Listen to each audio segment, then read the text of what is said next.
Welcome to Daily Wisdom, Walking the Path with the Buddha, a podcast shared by David Roylance. This podcast is dedicated to guiding you to completely eliminate the discontent mind and the suffering it causes by attaining enlightenment. Learn and practice the teachings of Gotama Buddha that will guide you to fully attain a peaceful, calm, serene, and content mind with joy. To support this podcast, visit patreon.com/support Buddha or visit buddhadailywisdom.com, where you will discover a full range of courses, retreats, and online learning resources to assist you on the path to enlightenment. Now, here's our teacher to share more.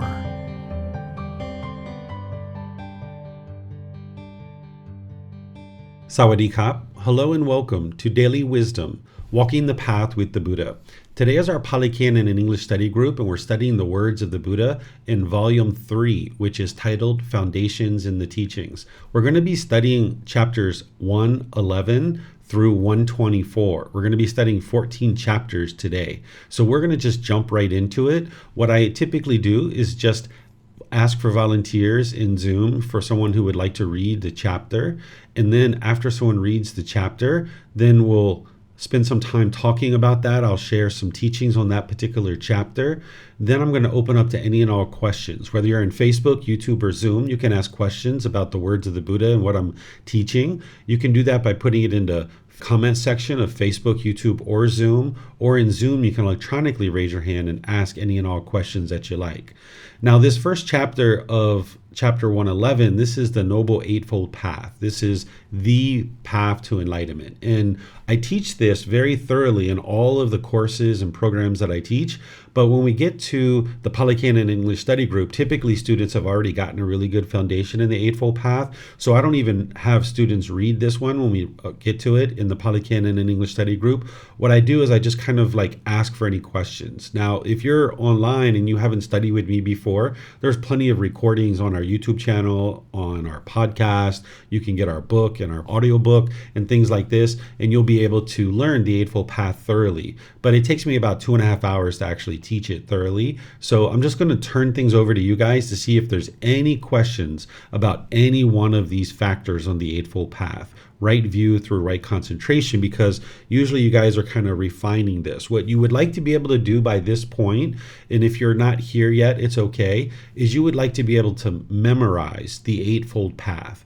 You would like to be able to know exactly what is right view, right intention, all the rest of the factors without even looking at this. You should be able to say, for example, right speech is refraining from lying, harsh speech, and frivolous speech. You should just know that, right? And then more detail, it's the 5 factors of well-spoken speech. Speaking at the proper time, what you say is true, gentle, beneficial, and with a mind of loving kindness. You should know each one of these factors cold like that. And if you don't yet, it's okay. You can study this and really internalize it. Because in order to get to enlightenment, you're going to need to know the Eightfold Path inside and out, backwards and forwards, up, down, left, right. And the way that you do that is you commit it to your memory. And that's your intellectual understanding, that you start learning what each individual factor is and how to actually practice it in day-to-day life. And you've done that reflection to independently verify that it's true, and then you start practicing it, because you're not going to be able to look to your book when it's time to practice. So the way to actually get to the practice of this is to memorize it. So if you don't have this memorized yet, that's something that you could be working on over the coming days, is really work on this. And what some people like to do is they like to schedule appointments with me on Zoom or in person, where you can sit down and almost like you're teaching it to me, where you're reciting it. You don't have to recite it word for word, but you basically walk through each step and explain it, so that then I can hear and then help you if there's any need for corrections or modifications or anything like this. And it's a good confirmation for yourself that you know the Eightfold Path and that you can now move on to other things in your journey to enlightenment. So I'm going to see if you guys have any questions on any of these factors. Remember, you can put it into Facebook, YouTube, or Zoom, or raise your hand in Zoom if you have any questions. Okay, I'm not seeing any questions anywhere. So you guys must understand this to a certain degree. And like I mentioned, really commit that to memory. And be sure that you're really internalizing it. And then if you'd like to take an opportunity to confirm your understanding of it, where you can sit down with me, feel free to do that. So chapter 112, if somebody would like to read this on Zoom, just feel free to volunteer by electronically raising your hand. Okay, Vibhav and Samantha. So maybe Samantha will take the next one, and then Vibhav, you can take this one. Thank you. Once, Kevada, in this order of monks, the thought occurred to a certain monk. I wonder where the four great elements, the earth element, the water element, the fire element, and the wind element, are eliminated without remainder. And that monk attained to such a state of mental concentration that the way to the heavenly realm appeared before him. And that monk attained to such a state of mental concentration that the way to the heavenly realm appeared before him. He went to the heavenly realm of the four great rings and asked the question. When none of them could answer the question, the monk went to the 33 gods who said, "We don't know, but Sakka, ruler of the heavenly beings, may know." Sakka told the monk to ask the Yama heavenly beings, the Suyama, the Tusita heavenly being, the Santusita, Nimanarti, Sunimita, Paranimita Vasavati heavenly beings, Vasavati, Brahma's associates, and all the way to the great Brahma. The great Brahma avoided to answer and finally said that the heavenly beings believe that there is nothing Brahma does not know, but the truth is he does not know where the four great elements cease without remainder. It is the monk's fault that he did not ask the perfectly enlightened one. In the end, the monk went back to the perfectly enlightened one. So that monk, as swiftly as a strong man might flex or unflex his arm, vanished from the Brahma world and appeared in my presence. He prostrated himself before me, then sat down to one side and said, "Venerable Sir, where are the four great elements, the earth element, the water element, the fire element, and the wind element, eliminated without remainder?" I replied, "Monk, once upon a time, sea-traveling merchants, when they set sail on the ocean, took in the ship a land-sighting bird. When they could not see the land themselves, they released the bird. The bird flew to the east, to the south, to the west, to the north. It flew to the zenith, overhead, and to the intermediate points of the compass. If it saw land anywhere, it flew there. But if it saw no land, it returned to the ship. In the same way, monk, you have been so far as the Brahma world, searching for an answer to your question and not finding it, and now you come back to me. But, monk, you should not ask a question in this way. Where are the four great elements, the earth element, the water element, the fire element, and the wind element, eliminated without remainder? Instead, this is how the question should have been put. Where do earth, water, fire, and wind find no footing? Where are long and short, small and great, fair and foul, where are name and form wholly destroyed? And the answer is, where consciousness is quieted, immeasurable, all radiant, that's where earth, water, fire, and wind find no footing. They're both long and short, small and great, fair and foul. Their name and form are wholly destroyed. With the elimination of consciousness, this is all destroyed. Thank you. Okay, thank you, Vibhav. So whenever you see the Buddha talking about these elements of earth, water, fire, and wind, he's referring to the body. This is how they describe the body 2,500 years ago, and there's actually traditional medical practitioners who describe it that way now. Today, we use things like cells and atoms and molecules. We describe the body in these kinds of ways, but they didn't have that type of insight 2,500 years ago because science and development in the medical field hadn't evolved yet. So they were describing the physical body through these four elements. The earth element was associated with all the solids of the body. So this is like your teeth, your fingernails, your hair, your bones, things like this. These are the solids of the body. Then the water element, these are the fluids. So like your urine, your saliva, your tears, the blood, the pus, the mucus, this is the water element. The fire element is associated with the heat of the body, oftentimes associated with digestion, so the temperature of the body. Then the wind is how things move through the body, like the feces moving through the colon, or the blood moving through the veins. This is called the wind element. So what they would do is they would diagnose the body through these four elements. And then they would apply a remedy, herbal medicine, based on these elements. So if you had like a depleted earth element and a high water element, they had herbs that would balance out your earth and balance out your water. And what this person is asking is, hey, where do these four great elements, meaning this physical body, get eliminated? Where is it eliminated? And this individual is asking those questions to all these different places. And he wasn't able to find his answer. And I think, Vibhav, you are the perfect person to read this discourse with all these names here. And then ultimately the Buddha was like, hey, you're coming back to me to be able to answer this question. But instead of asking the question of where does earth, water, fire, and wind eliminate without remainder, a better way to ask this question would be, where do earth, water, fire, and wind find no footing? What the person's actually asking here is, how do we get to a point where there's no more rebirth, where we don't pick up this body again, where we don't pick up these four elements again, these four great elements? And you know this further because the Buddha is talking about it here, where he says, where are long and short, small and great, fair and foul, where are name and form wholly destroyed? He describes what name and form is in dependent origination. If you haven't studied that yet, we're going to be in that in a matter of probably about 4 or 5 weeks, maybe 6 weeks, where in volume 5, chapter 14, we're going to be studying dependent origination. And you'll be able to see that when he's referring to name and form, this is the physical body. So he's saying, where this person who's asking the question is, where do we get to a point where there's no more rebirth and the cycle of rebirth is ended? And the Buddha is describing this as these earth element, water element, fire element, and wind element don't find a footing. They don't come into the world and be experienced again. And the Buddha is saying where that occurs is when the consciousness is quieted, where it's immeasurable, where it's all radiant.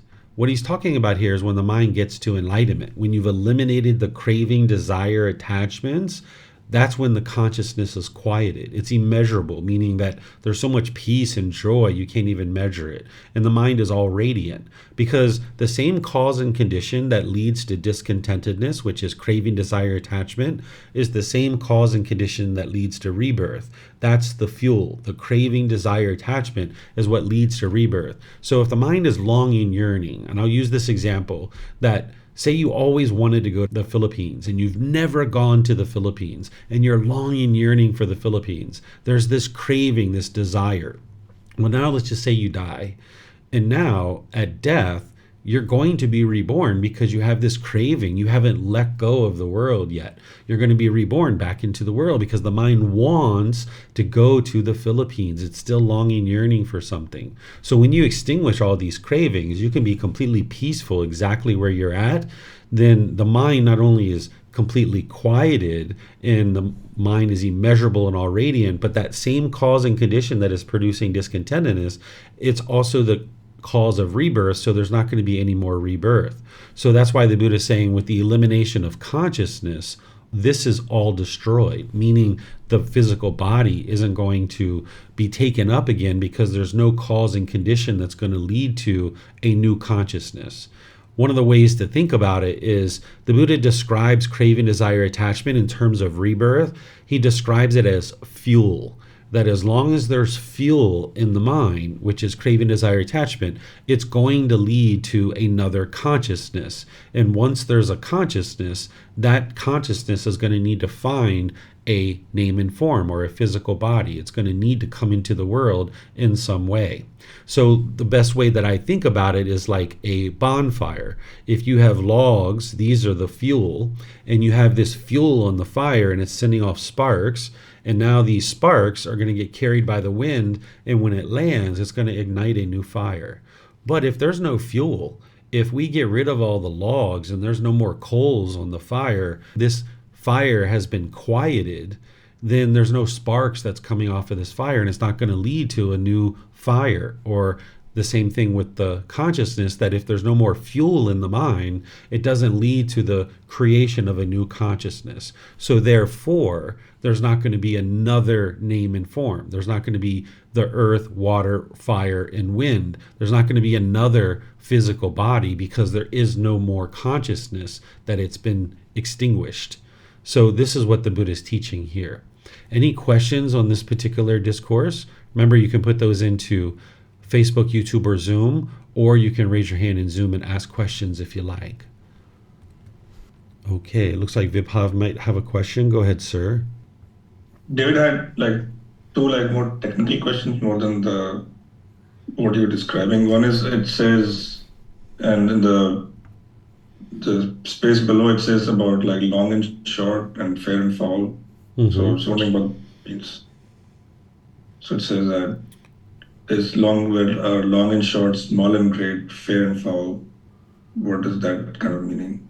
Yeah, I think this is where the mind is evaluating through craving, desire, attachment, that this is long, this is short, this is small, this is great, this is fair, this is foul. This is the mind having agreeable and disagreeable contact, right? So that's where the craving, desire, attachment is in the mind, that if you have agreeable contact, you get those pleasant feelings.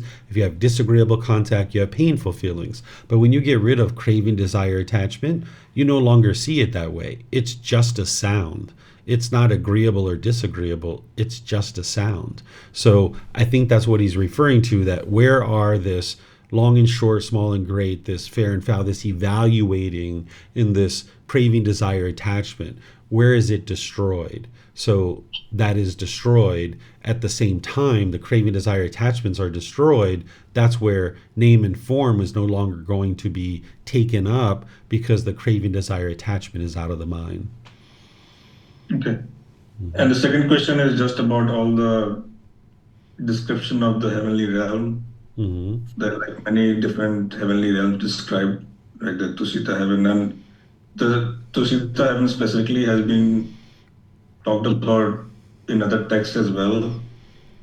A lot of, I think, especially in my understanding in the Mahayana, the Tusita heaven is where they describe that Maitreya Buddha was supposed to be residing, and then he would come out of that. Mm-hmm. Do you have any kind of background on that?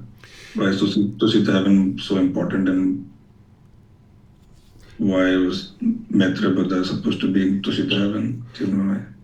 Yeah, so the Buddha broke up the heavenly realm into multiple subcategories, and the same thing with the hell realm. He broke up into multiple subcategories. This is what we call a cosmology. It's what were the people thinking about the world around them at that time frame, 2,500 years ago. So the cosmology that existed during the lifetime of the Buddha isn't the same cosmology that exists now.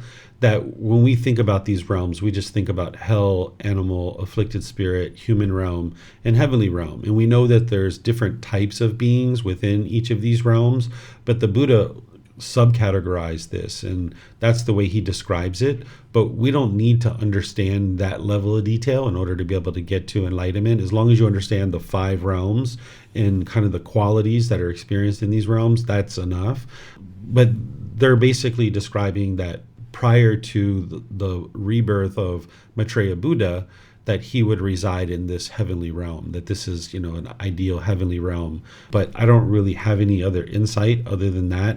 So these different realms are what they are. You can independently verify the 5 realms, but you don't have to know all the subcategories that the Buddha taught during his lifetime. Okay, thank you. Mm-hmm. You're welcome. Okay.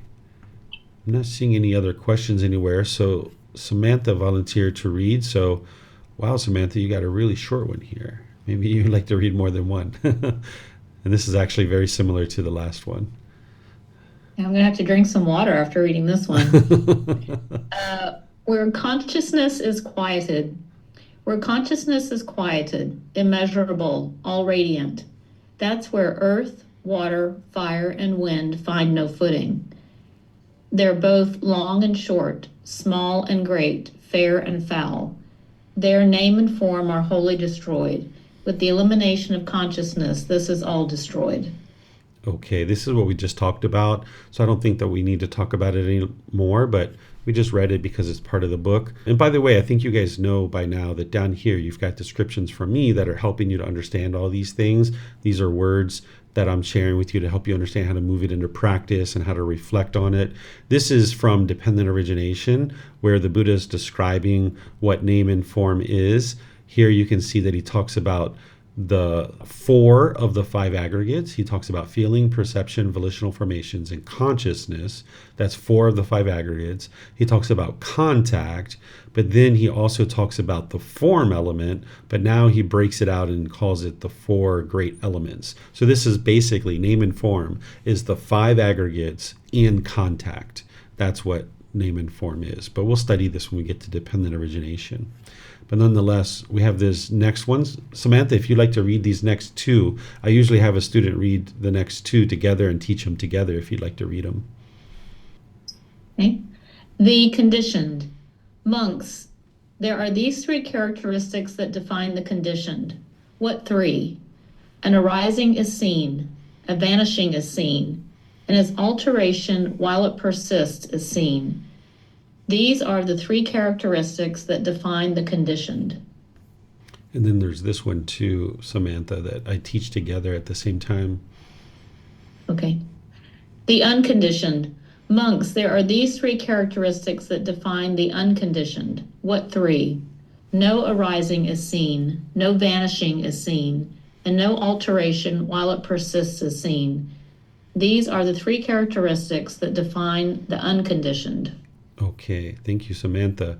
So here the Buddha is describing conditioned objects in this chapter 114, where he's explaining that they arise, they change, and they fade away. He's saying it a little bit different. He's saying they arise, they vanish, and then while they persist, they change, they alter. So this is conditioned objects. Anything you can see, hear, smell, taste, anything that comes in contact with the body, and any thoughts or ideas that go through the mind, these are all conditioned objects. They arise, they change, and then they fade away. This is where it's important to understand that the Buddha didn't say everything is impermanent. Instead, he's saying conditioned objects are impermanent. I usually say everything in the world is impermanent because all the objects around you that you can see, hear, smell, taste, that come in contact with the body, and things that go through the mind, these are all impermanent. But there are something called unconditioned objects. These unconditioned objects, they do not arise, they do not change, and they don't fade away. And again, the Buddha is describing it here as they don't arise, they don't vanish, and they don't change while they persist. Right? So an unconditioned object is enlightenment itself, because once you purify the mind of all of its conditions, of all the fetters, when you purify the mind, there's no more fetters in the mind. It's now unconditioned. It's an unconditioned mind. It's permanent, right? Just like unconditional love. You didn't have to do anything to earn my love, so therefore, no matter what you do, I won't stop loving you, because there's no condition that's causing me to love you. So if I had the thought of, wow, if you take me to lunch, I will love you. Well, then when you stop taking me to lunch, I don't love you anymore, right? That's conditional love. Even though there's no such thing as conditional love, we might call it conditional love. But unconditioned love, it's permanent, right? So the enlightenment itself, it's not based on any condition. You're not happy because it's sunny outside. You're not happy because of your bank account. Your mind is just happy with no condition whatsoever. And that's why it's a permanent mental state, because the mind's been purified and it's now unconditioned. Then the natural laws themselves, they are unconditioned. There's no condition that cause them to arise. They don't change and they don't fade away. That's why the teachings of the Buddha are just as applicable 2,500 years ago as they are today, because they're unconditioned. So everything around you is conditioned, right? And that's why it's all impermanent. And if your mind grabs on to any of this stuff, you're going to get the conditional pleasant feelings. And then the painful ones are waiting for you, because when that condition changes, because it is impermanent, now your mind's going to end up in the painful feelings. But what you're looking to get to is these unconditioned mental qualities, where there's not any condition that is causing the peacefulness. There isn't any condition that's causing the joy.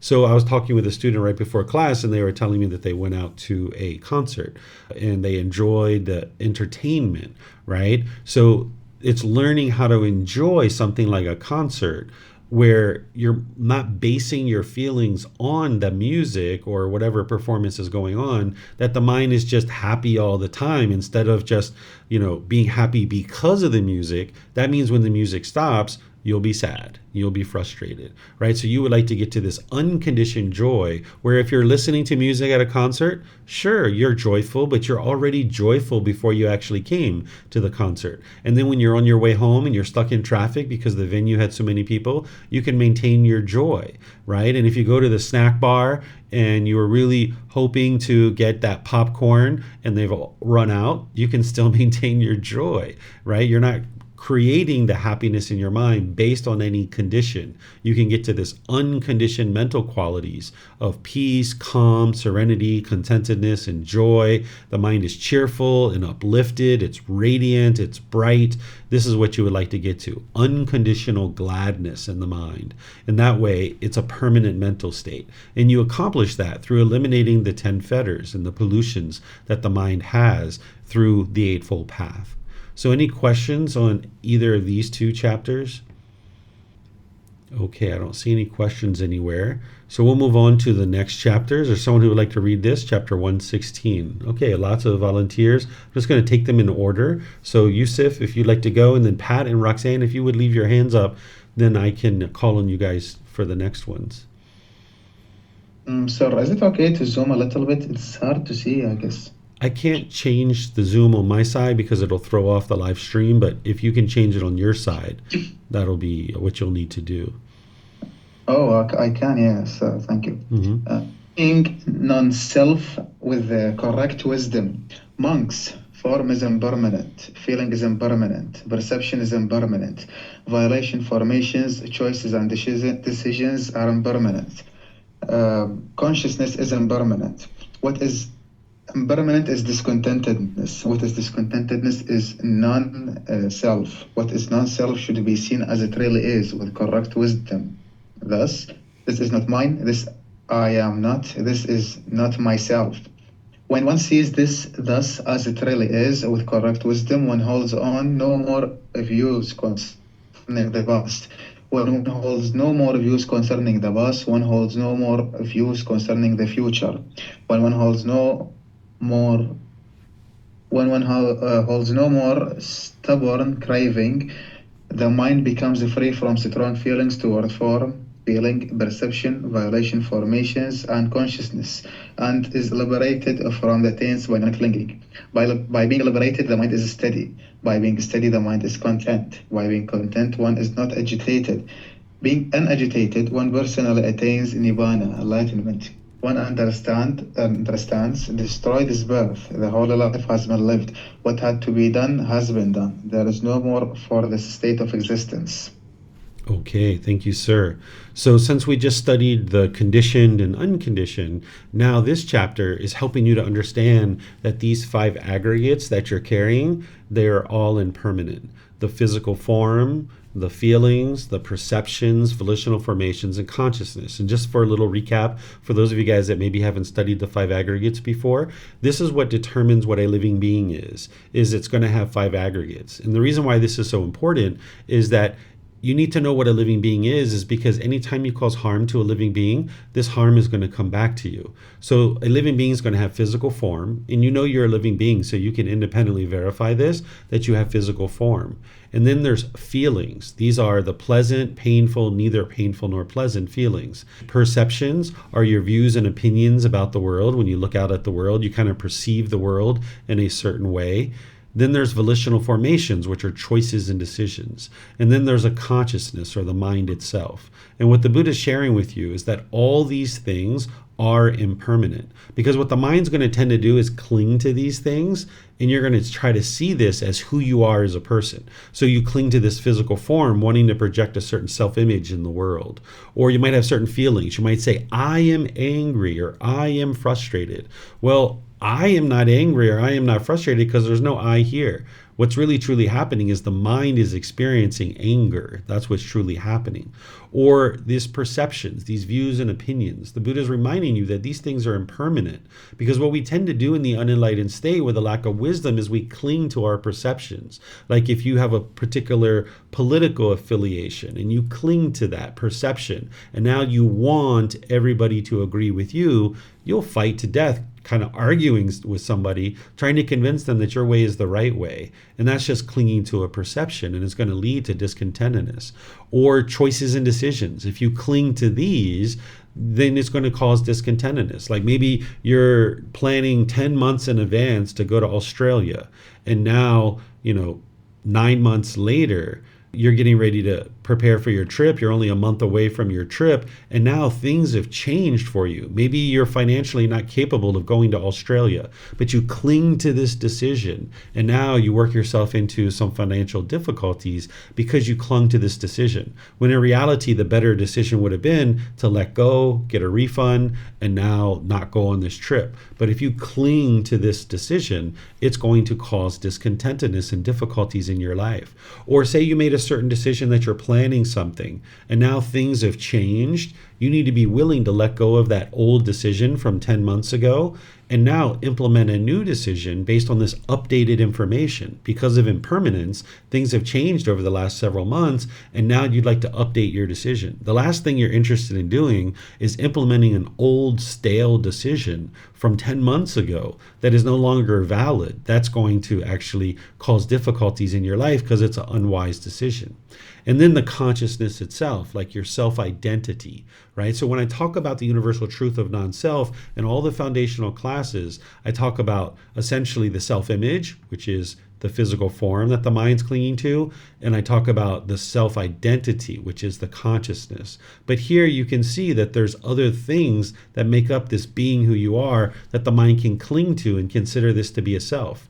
For example, like volitional formations. Say we used to use drugs and alcohol in the past. We might cling to the idea that I am an alcoholic or I am an addict. Well, if you cling to that and you identify as who you are as a person through that, now you're going to have difficulties and struggles in the world. So you're not interested in clinging to any of these things, considering them to be who you are as a person. Instead, train your mind to let them go, realizing that they're impermanent. And this is where you can come to the middle. Because if you are clinging to this physical form, wanting permanent youthfulness, then when you see a wrinkle or a gray hair or something like this, you're going to be shaken up by that. But if you are on the other side, where you didn't care less about this physical body and you just ate whatever food that there is to eat, and you didn't do any form of exercise or activity, and you didn't care for this body, you didn't have personal hygiene or medical checks or things like this, you'd be all the way on the other side of the spectrum here. And what the Buddha teaches you is to come to the middle, where you realize that this physical body isn't you, but you need to take care of it. You need to make wise decisions about what you eat, and you exercise, and you get medical checkups and things like this, but you don't obsess over these things, right? So that would be the middle way. And you would like to be able to do that with all 5 of these aggregates, because this is what the mind has as part of its existence, is it has all 5 of these aggregates. And what the Buddha is saying here is what is impermanent is discontentedness, meaning the mind craves permanence. So whenever the mind is experiencing impermanence, it leads to discontentedness. And then whatever there's discontentedness, the Buddha is saying that is not self, or that is non-self. So essentially what he's saying is, I am not angry, right? The mind is experiencing anger. Or I am not shy, the mind is experiencing shyness. So if you disassociate with these feelings as being who you are, you can understand that I am not shy, and you don't have to carry that label around. You can get rid of that. You can eliminate that, because that is impermanent. That feeling is impermanent. It's not permanent. You can eradicate the causes and conditions that are producing it. And then what is non-self should be seen as it really is with correct wisdom. Thus, this is not mine. This I am not. this is not myself. So here you're understanding that none of these five aggregates are you. That's not who you are, right? Then he goes into some details here where he says, when one sees this thus as it really is with correct wisdom, one holds no more views concerning the past. What he's saying here is not clinging to the past. You will remember your past. You will know what you did in your past, but you no longer cling to it, and you don't form inner feelings now based on things that happened in the past. So if you were abused, or if you experienced some pleasant things in the past, if you cling to those things, now in the present moment, you're going to long and yearn for those pleasant things, and you don't have them anymore. Or if there's some traumatic things that happened to you in the past, and you cling to that, you might form painful feelings now based on those things in the past. But if you let go of these five aggregates and you're no longer clinging to them, and you don't define yourself through those things, then you hold no more views concerning the past. You're not clinging to those things. Your mind is in the present moment. When one holds no more views concerning the past, one holds no more views concerning the future, where you're longing and yearning for that pleasurable thing to happen again. Or you're scared and worried and fearful about that thing that's going to happen in the future. So you can let all that go and realize that your mind doesn't need to do that, so you can get to the peace and joy. When one holds no more views concerning the future, one has no more stubborn craving. The mind's not longing, yearning, and holding on and clinging. When the mind eliminates its craving, this is where it becomes free of strong feelings. It becomes free of the holding on to the form, the feelings, the perceptions, the volitional formations, and the consciousness. The mind is liberated. It's free. The mind has been liberated from the taints or the pollutions, those 10 fetters, because the mind is no longer clinging. And when that occurs, over time, the mind is liberated. It's free. The mind is steady. It's content. It's not agitated. And this is where one attains enlightenment. And having attained enlightenment, if you've studied dependent origination, you will also know that there's not going to be any more rebirth. That birth is destroyed, because with the 12 interlinking steps of dependent origination, you followed that and you practiced that, and now you see that that has led to the elimination of discontentedness. And having confirmed the cycle of rebirth in dependent origination, you will know that you're never going to come back into the world ever again. And while we look at the world and we think about things in a positive way, and we look at the brighter side of the world, and we should always do that, and by the time you get to enlightenment, you'll be doing that more and more, and you'll be able to enjoy life. But if you look back in the misery and the sorrow and the grief and despair that we've experienced in our life, who would be interested in coming back and experiencing that all over again? So that's what these teachings are leading to, is where you get to peace and joy now in this life, and then you're not having to repeat it over and over and over again, because the holy life has been lived. You've lived this life and you've transformed the mind, and you're now practicing this pure way, this straight way, this upright community of the Buddha. You're practicing that upright way, or that straight way. What had to be done has been done. You've done the training. You've done the work. You've laid down the burden of carrying around the craving and the anger and the ignorance. You've done what you had to do. And now you can enjoy the rest of this existence, but yet there won't be any future existences in the cycle of rebirth. Remember, the Buddha doesn't describe what comes next after enlightenment, if anything at all. He leaves it as an undeclared teaching. If one doesn't get to enlightenment, there's going to be rebirth, but if one gets to enlightenment, he says there's no more existence in the cycle of rebirth, but he doesn't explain if there's anything next. So he leaves this as an undeclared teaching. So here, this is like a breakdown of helping you to be able to see the universal truth of non-self in more detail. So do you guys have any questions on this? You can put it into Facebook, YouTube, or Zoom, or you can raise your hand in Zoom and ask any questions that you like. Okay, it looks like Vibhav has a question. Go ahead, sir. Thank you, David. I think this was also in the second book, right? This particular discourse. Most likely, yeah.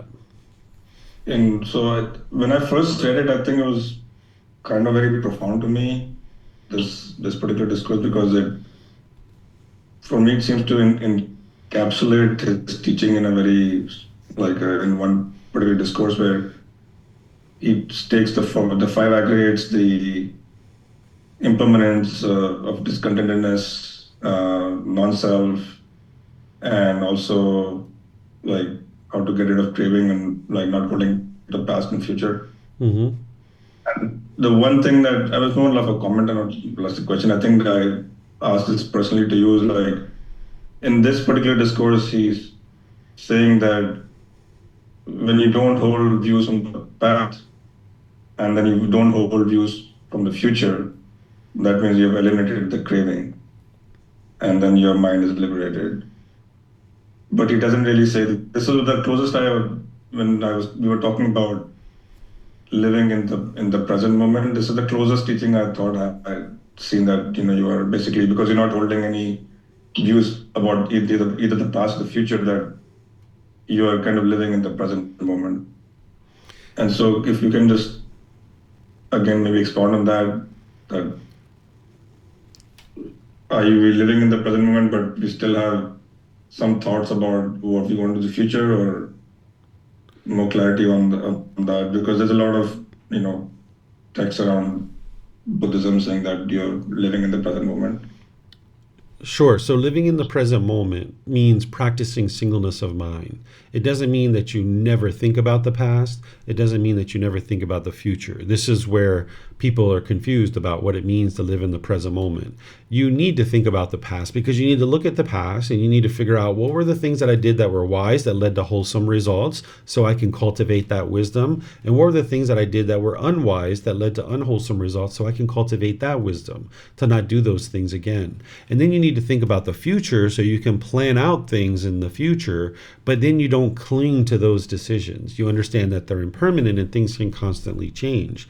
So being in the present moment means that you don't form your feelings based on the past or based on the future, but you can sit in the present moment thinking about this event that you're going to do in the future and now plan it out, and understanding that things aren't going to happen exactly the way that you plan it, that these things are impermanent. So what the Buddha is essentially guiding you to do here is not hold on to any views concerning the past. But that doesn't mean you don't think about the past or you don't think about the future.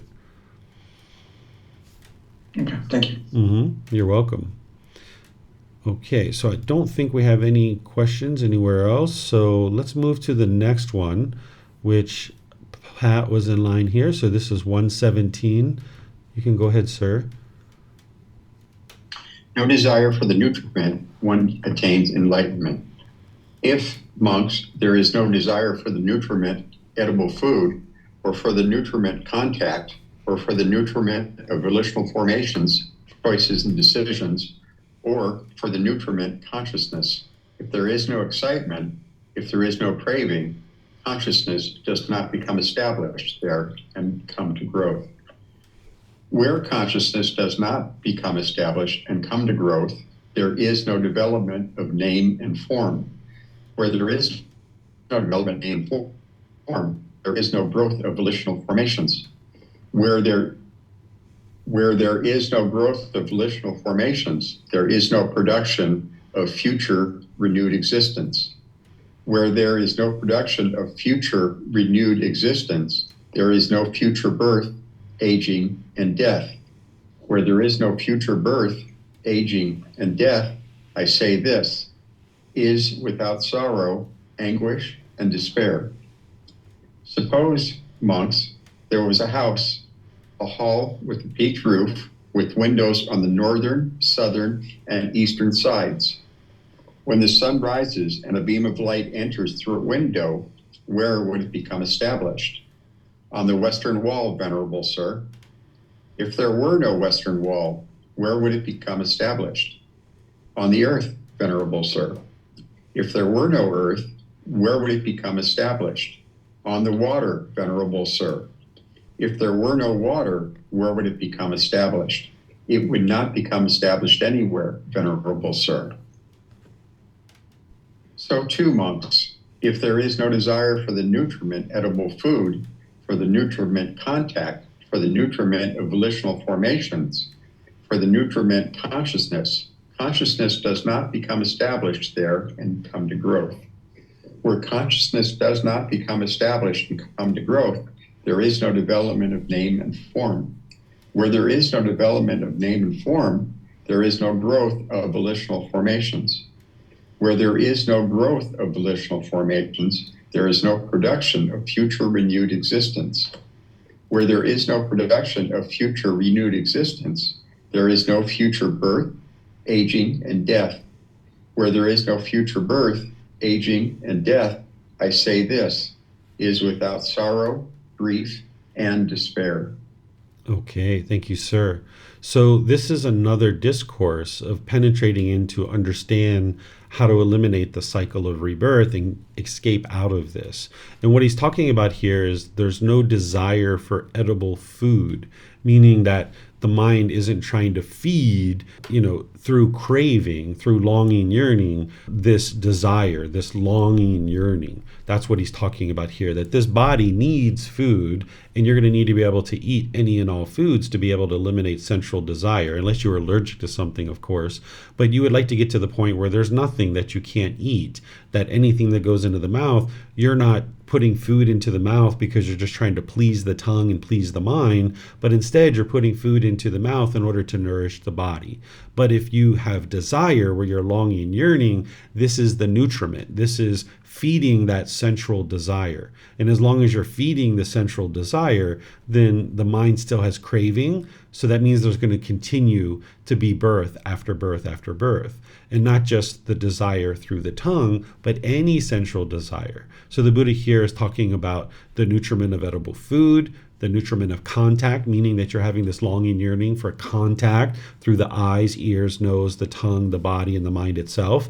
For the nutriment of volitional formations, where you're longing, yearning, and clinging to your choices and decisions. Or the nutriment of consciousness, where the mind is craving and longing, yearning, and clinging to the consciousness itself. If you have any of those things, then the mind is not liberated. But with no desire for these things, and if there's no excitement in them, meaning that you're not experiencing conditional pleasant feelings based on these things, if there's no craving, consciousness does not become established there and come to growth.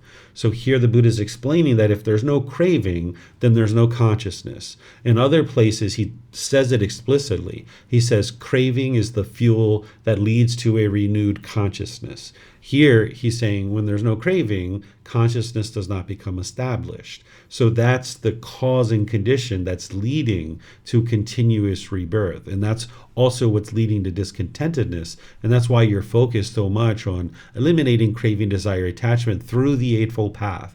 That's what's going to eliminate that for you. So when there's no more consciousness, then there's no development of an actual physical body. That's what name and form is. So if there's no consciousness, then there's not going to be a physical body, right? And that's essentially what he's getting to. And then he uses this analogy that he's explaining this sun coming through the window. If it doesn't fall on the wall, if it doesn't fall on the earth, if it doesn't fall on the water, where does this sun shine? Well, nowhere, because there's nothing for it to grab onto. There's nowhere for it to get established. And the same thing is true with the consciousness. If that there is no longing, yearning, there's no craving, there's no desire, then there's nowhere for this consciousness to be created. And now when there's no consciousness, then there is no more future birth, aging, or death. And there's no more sorrow, grief, and displeasure. All the discontentedness is eliminated. And you'll be able to see that happening as you're eliminating your cravings, desires, attachments. So any questions on this one? This is chapter 117. Okay, it looks like Vibhav has a question. Go ahead, sir. Yes, David, the question was, for food, is it important to, because of its sixth sense basis, it's basically,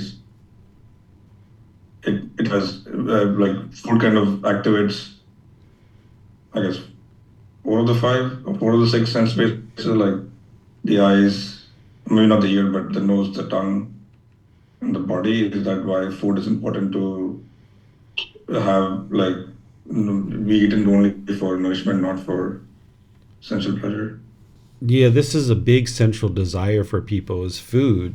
People tend to gravitate towards food because when you're feeling sad and lonely and bored, you might turn to sweets or ice cream or something like this to get to these pleasant feelings. But it just keeps the cycle going because the reason why the mind's experiencing painful feelings to begin with is because of craving, desire, attachment. So if the mind turns to craving for food, then and it's getting those pleasant feelings, then you're just allowing the cycle to continue. So when you break this cycle of turning to food for conditioned pleasant feelings, then you'll be able to eliminate your central desire. So this is what the Buddha is helping you to be able to see, is to cut that down. And you would like to get to the point where you see food as something to nourish the body. So if there's situations where you're attracted to certain foods and you get pleasant feelings, you're attached and craving certain foods, you would like to go away from those for multiple months. And maybe you need to do that gradually, where you don't eat those foods for maybe 3, 4, 5, 6 months.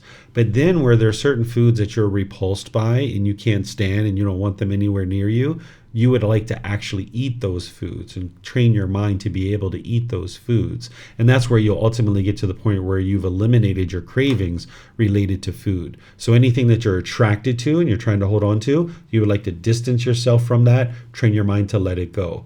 And then anything that you're repulsed by, you would actually like to put the mind in that situation, train it to be able to ingest those foods. And that's what's going to help you to eliminate any central desire related to food. And then in the situation where you're feeling maybe lonely or bored or sad or frustrated, and your mind wants to turn to some craving, because it's not just food. Some people turn to sex or shopping or some other thing. You turn to some craving. You got to be able to see that, no. That's just going to allow this cycle to continue. Let me restrain the mind and pull it back. And that's what's going to get rid of the craving that led to the painful feelings, so that now you won't experience those painful feelings anymore. But if you just chase another craving that leads to pleasant feelings, you're going to end up right back in the painful ones.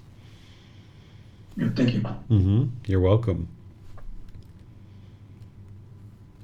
Okay, I'm not seeing any other questions anywhere. So it looks like we're over to Roxanne for the next one.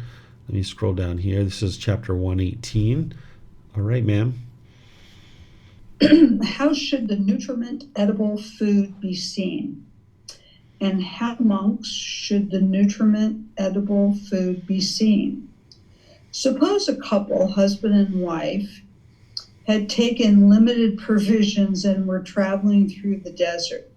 They had with them their only son, dear and beloved. Then, in the middle of the desert, their limited provisions would be used up and exhausted while the rest of the desert remained to be crossed. The husband and wife would think, our limited provisions have been used up and exhausted while the rest of the desert remains to be crossed. Let us kill our only son, dear and beloved, prepare dried and spiced meat. By eating our son's flesh, we can cross the rest of the desert. Let not all three of us perish. Then monks, the husband and wife, would kill their only son, dear and beloved, prepare dried and toasted meat, and by eating their son's flesh, they would cross the rest of the desert. While they are eating their son's flesh, they would beat their breasts and cry, where are you, our only son? Where are you, our only son?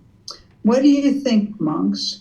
Would they eat that food for amusement or for enjoyment or for the sake of physical beauty and attractiveness? No, venerable sir. Would they eat that food only for the sake of crossing the desert? Yes, venerable sir. In such a way, monks, that I say the nutriment edible food should be seen. When the nutriment edible food is fully understood, craving for the 5 chords of sensual pleasure is fully understood. When craving for the 5 chords of sensual pleasure is fully understood, there is no fetter bound by which a noble disciple might come back again to this world. Okay, thank you, ma'am. So this is what we were just talking about, and the Buddha is giving a very graphic story to help illustrate how you should look at food, that it's just to nourish the body. It's not to please the tongue. So while this is a very graphic story, and this is what you do when you're teaching in an oral tradition, you teach something like this because you'll remember this story now, right? That you use these really graphic stories to help people remember it. But now when you're sitting there eating that chocolate cake in the restaurant and it tastes so good and you feel your mind wanting to get those pleasant feelings, think about this story, that that's like the flesh of your child or the flesh of your mother or father or something like this. And it's not that you can't enjoy your food, because by the time you get to enlightenment, you no longer have sensual desire. Even in the third stage of enlightenment, you won't have sensual desire anymore. You can taste the chocolate cake and you know it tastes good, but you don't get conditioned pleasant feelings. This is where you need to learn how to enjoy something without the conditioned pleasant feelings. Like I was talking with a student before class about the concert, right? So you can learn how to do this. The unenlightened mind doesn't know how to do this because we're so used to craving, we're so used to chasing after those pleasant feelings and forming our feelings on some craving, desire, attachment. But the more that you're restraining your mind and your mind has learned how to do that, you'll be able to get to the point where you can be doing something like eating a piece of chocolate cake. You know it tastes really good. You enjoy that chocolate cake, but then when it's over, it's over. You're off to the next thing. You're not longing, yearning like, oh, my chocolate cake. Where's my chocolate cake? I want to come back and get that. That was the best chocolate cake ever. I want to eat that every day of my life, kind of thing, right? So you'd like to get to the point where you see food as something to nourish the body.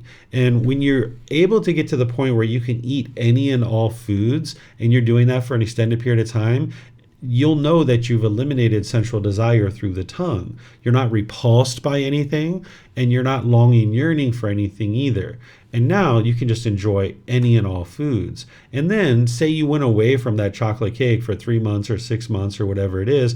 Now you might start eating it again, but you're completely content with the chocolate cake or without it. Or if you like some particular food, like tacos, if you really enjoy tacos, you might go away from them for a period of time and train your mind to let it go. But then at some point when you know your mind is fully exhausted, that craving, then you might eat tacos because you know that, this is something that is nice to eat and you might enjoy that particular food. So that's what you would like to ultimately be able to get to, whether it's a fruit or a vegetable or anything like this. You would like to be able to eat anything and everything. And of course, if you're allergic to something and it's going to create a medical issue for you, that's not what you're interested in. And also, if you're able to move to a plant-based food supply, you'll be able to see that this helps you with your loving kindness and your compassion. You'll see that it helps to clear out any kind of illness or difficulties in the body from eating the meat.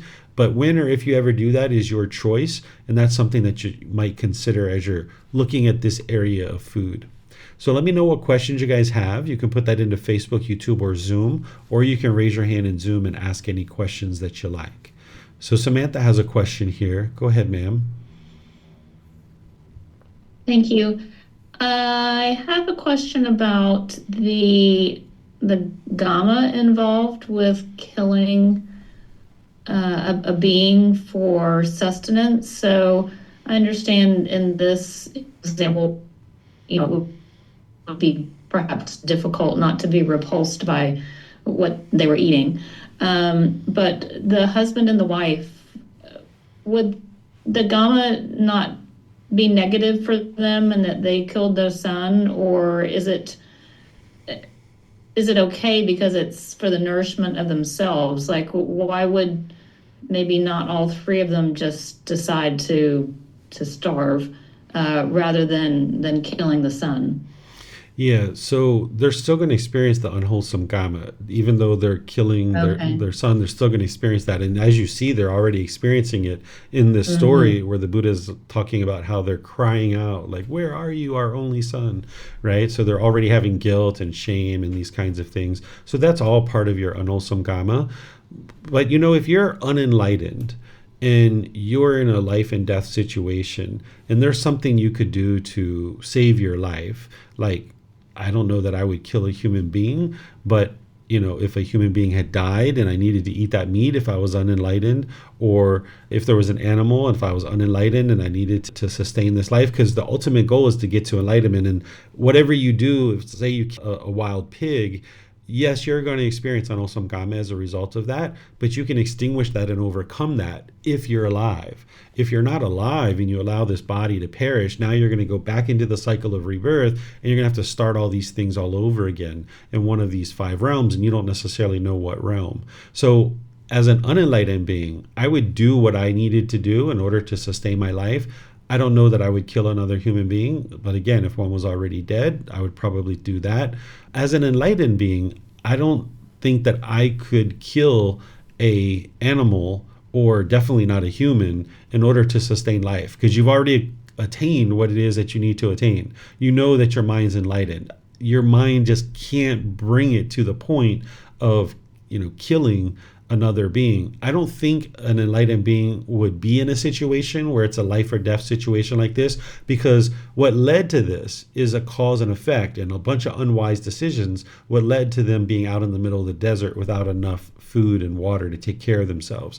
An enlightened being isn't going to get into that situation. So I don't think they're ever going to be in that kind of situation. But should they find themselves in that situation, I don't think that they would ever kill even an animal in order to stay alive, because they've already accomplished the things that they need. They're not craving existence any longer. They know how unwise it is to kill.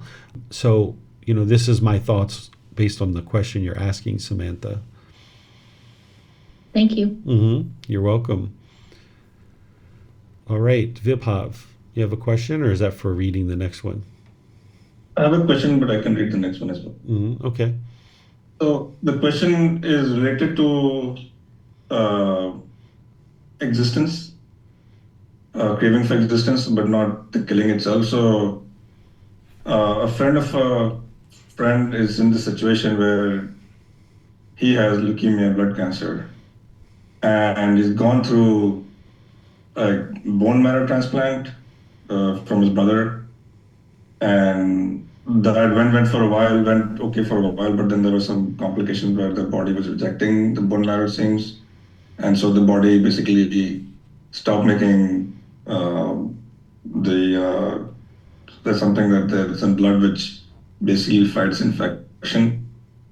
And then because of that, he got like a fungal infection. And then he almost basically said goodbye. He was about to say goodbye to he actually did say goodbye to his family. And then those things came back, and now they're trying to fight the infection. And so now the doctor had to take out his lung, because this fungal infection is pretty much spread to his lungs. And they had to take out like 3/4 of it. And they can try to revive him.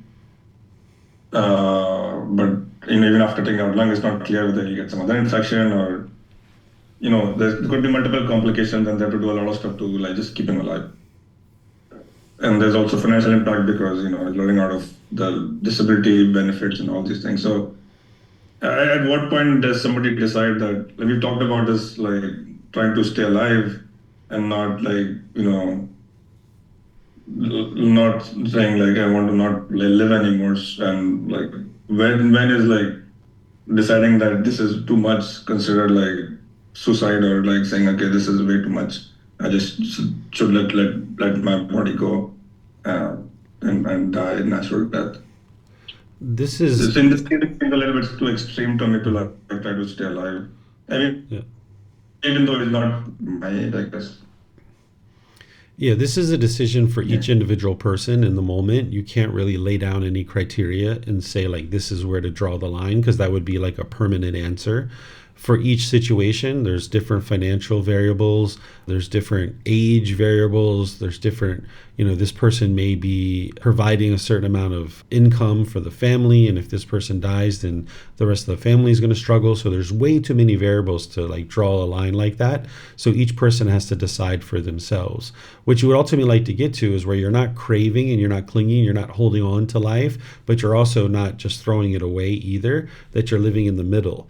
If I was unenlightened, I would do everything that I could within reason to be able to stay alive, so that I would have enough opportunity to be able to improve the mind to either get to enlightenment or some amount of improvement, because the human existence is the ideal existence to do that. So I've had students before that have been studying with me and that they have cancer, and some of them are quite young actually, and they were training their mind with me, and they were like, I just not even craving life, and I think that I'm not even going to do the treatments anymore and just kind of let the cancer take its course. And my suggestion to them was, you're unenlightened. If it was me, I would do whatever I could do within reason to be able to stay alive, to be able to work on the mind. So there isn't kind of like a way that you could set out any criteria, because there's too many variables involved. Okay. I'll ask my question later. Thank you. Mm-hmm. Yeah, so Yusuf is saying, so an enlightened being is going to accept death and choose to starve rather than killing an animal?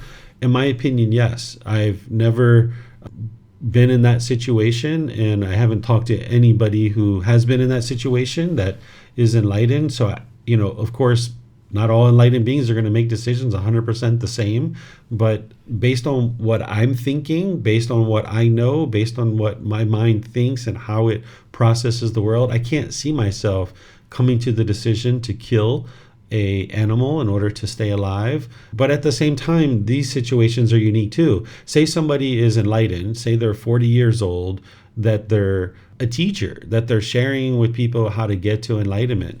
Maybe it would be wise for them in that life or death situation to actually have some meat in order to sustain their life, so they can now help countless other people get to enlightenment, right? So each situation is going to be unique. I can't see how I could bring myself to kill an animal in order to sustain life. I don't think I would be able to do that. But I haven't been in that situation. When you're in a life or death situation, things get real quick, right? When the body's starving, when your energy's depleted, you'd have to look at these kinds of things. And again, in my opinion, an enlightened being's not going to be in that situation, because in order to get into that situation, there would be a whole lot of unwise decisions that are leading to that life or death situation, and those would be a lot of unwise decisions. And an enlightened being's only going to be making wise decisions. So I don't even see an enlightened being getting into that situation.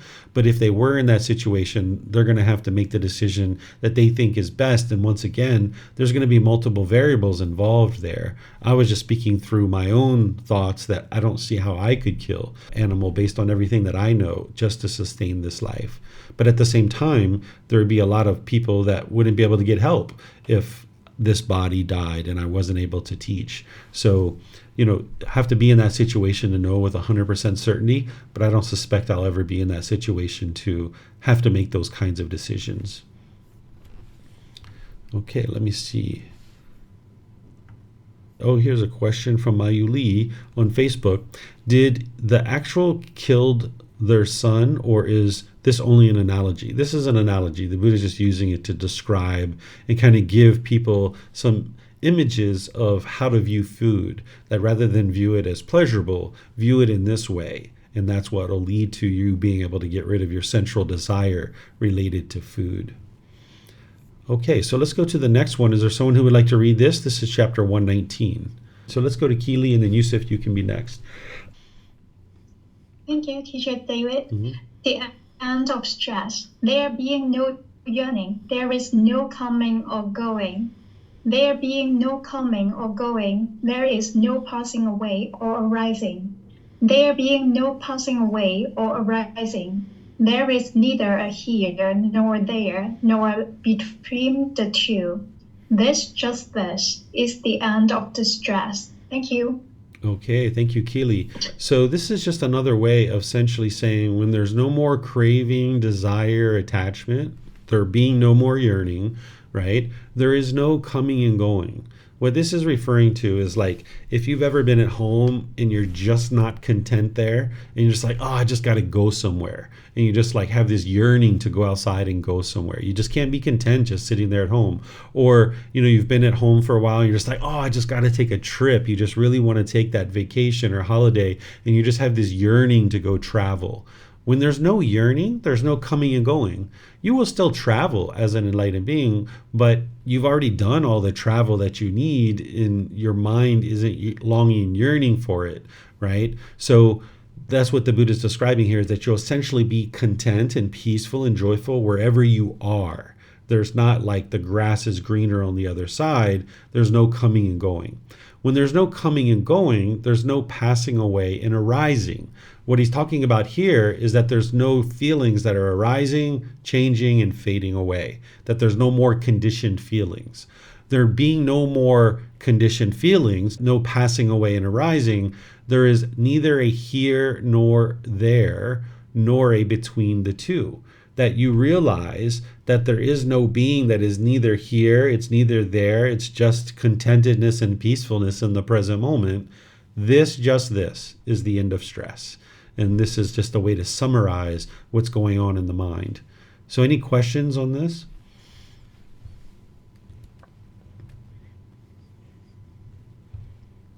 Okay, I'm not seeing any questions anywhere. Okay, so now we'll go to chapter 120. Is there someone who would like to read this one? Oh, it was Yusuf was next, I think. I have to find you, Yusuf, unless you raise your hand. There you go. Okay, sir, go ahead. The mind has attained to the end of craving.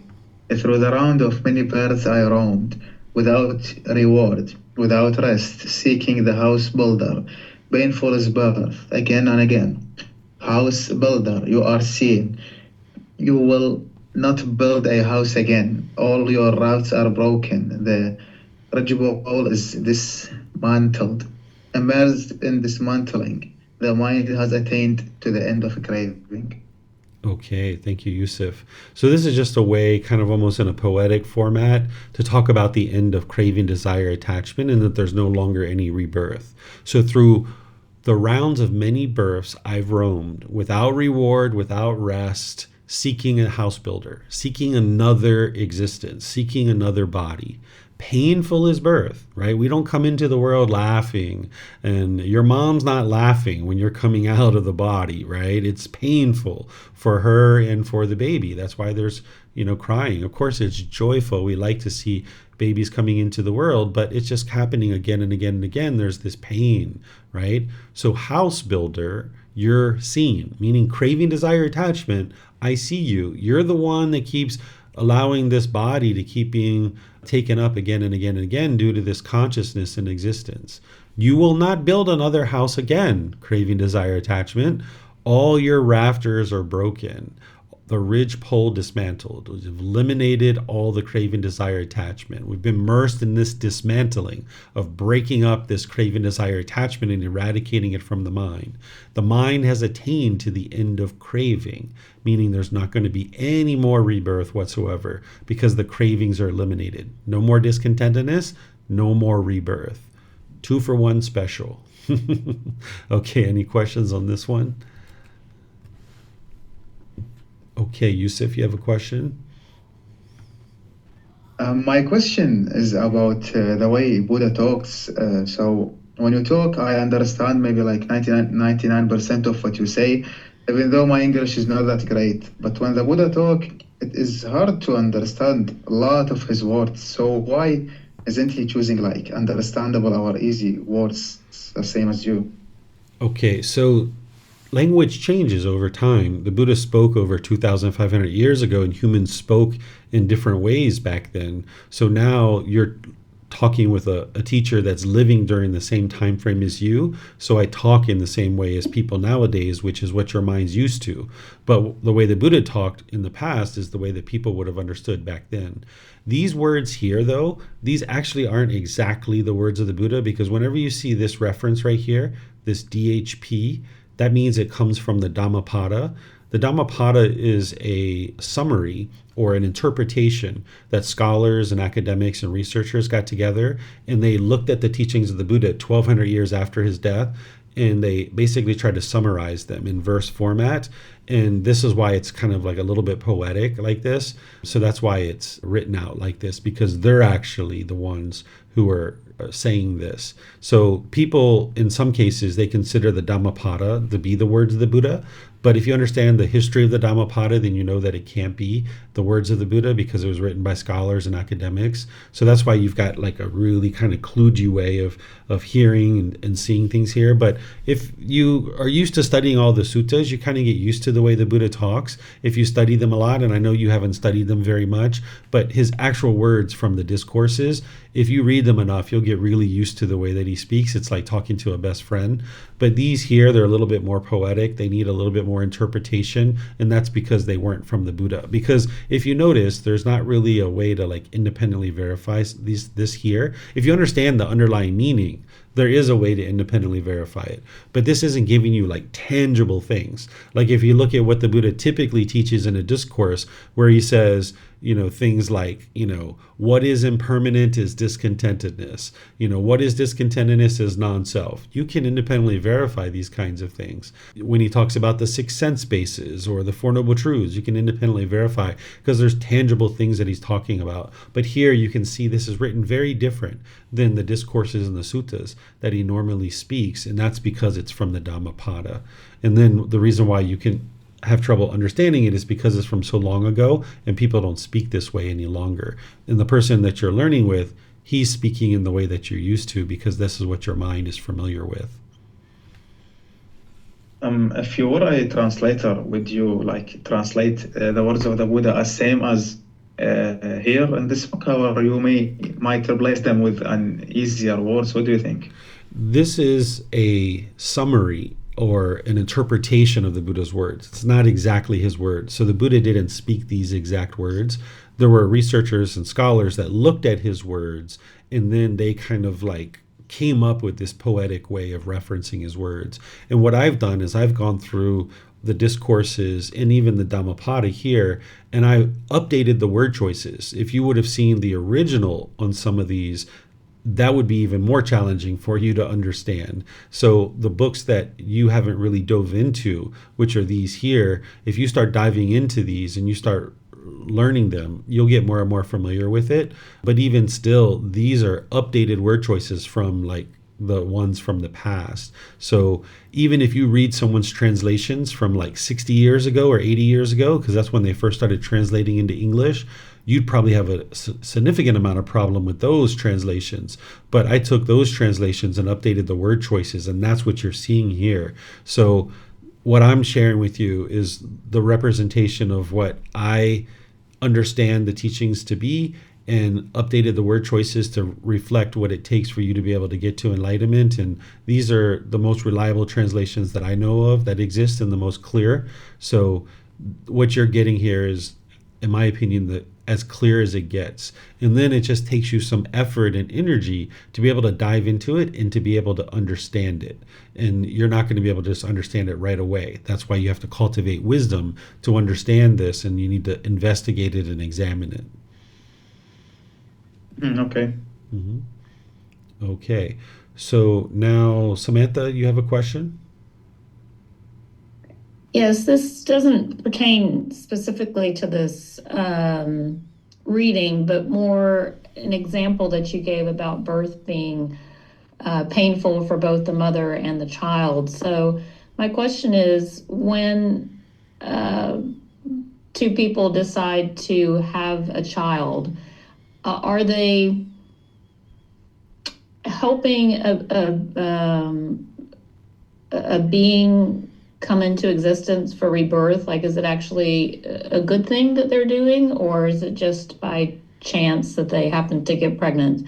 I guess my real question is, in deciding to create a pregnancy, are you helping a being by bringing them into the human form? I don't think of it as, a good thing or a bad thing. Yes, you are helping a being to come into the world, but really what we're doing is we're, in a lot of ways, fulfilling our own cravings, right? Because in order to have a baby, if it's done through intercourse, there's a certain amount of pleasure that the two people are getting from that experience of having the intercourse.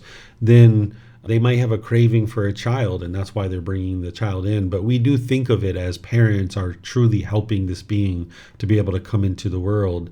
But over time, if people aren't as interested in doing that, they're not doing anything bad, they're not doing anything good by choosing not to have children. It's just, something that they're choosing not to do or choosing to do.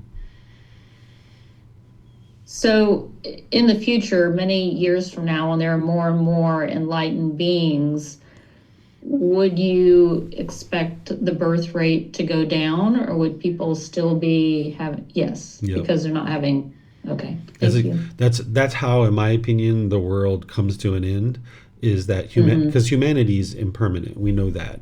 The Buddha didn't teach whether the world is finite or infinite, the universe and stuff like that. But we know humanity is impermanent because it arose, it changes, and it's going to fade away. And that's essentially how it's going to happen over tens of thousands of years. As more and more people get to enlightenment, then less and less people will be interested in having sex, and there'll be less and less beings coming into the world. And by that time, beings will have cycled through the cycle of rebirth. So our population is going to continue to expand the way it is now. But ultimately, when enough people are getting to enlightenment and we get to a critical mass, we'll start seeing that shrink again. And this will be helpful for the environment and a lot of different things, but essentially humanity is not permanent. And even though a lot of people hold on to that and they can't imagine humans not being here, but we're really not needed. We're actually just causing problems to the world. Thank you. You're welcome. Okay, let me see if we have any questions anywhere else. All right, so now we'll go to the next chapter. Chapter 121. You guys are probably very familiar with this one. Anybody would like to read this?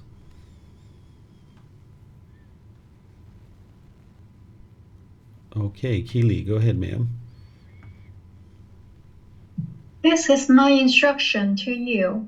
Whatever should be done, monks, by a compassionate teacher out of compassion for his disciples, aspiring for their welfare that I have done for you. These are the feet of trees. Monks, these are empty huts.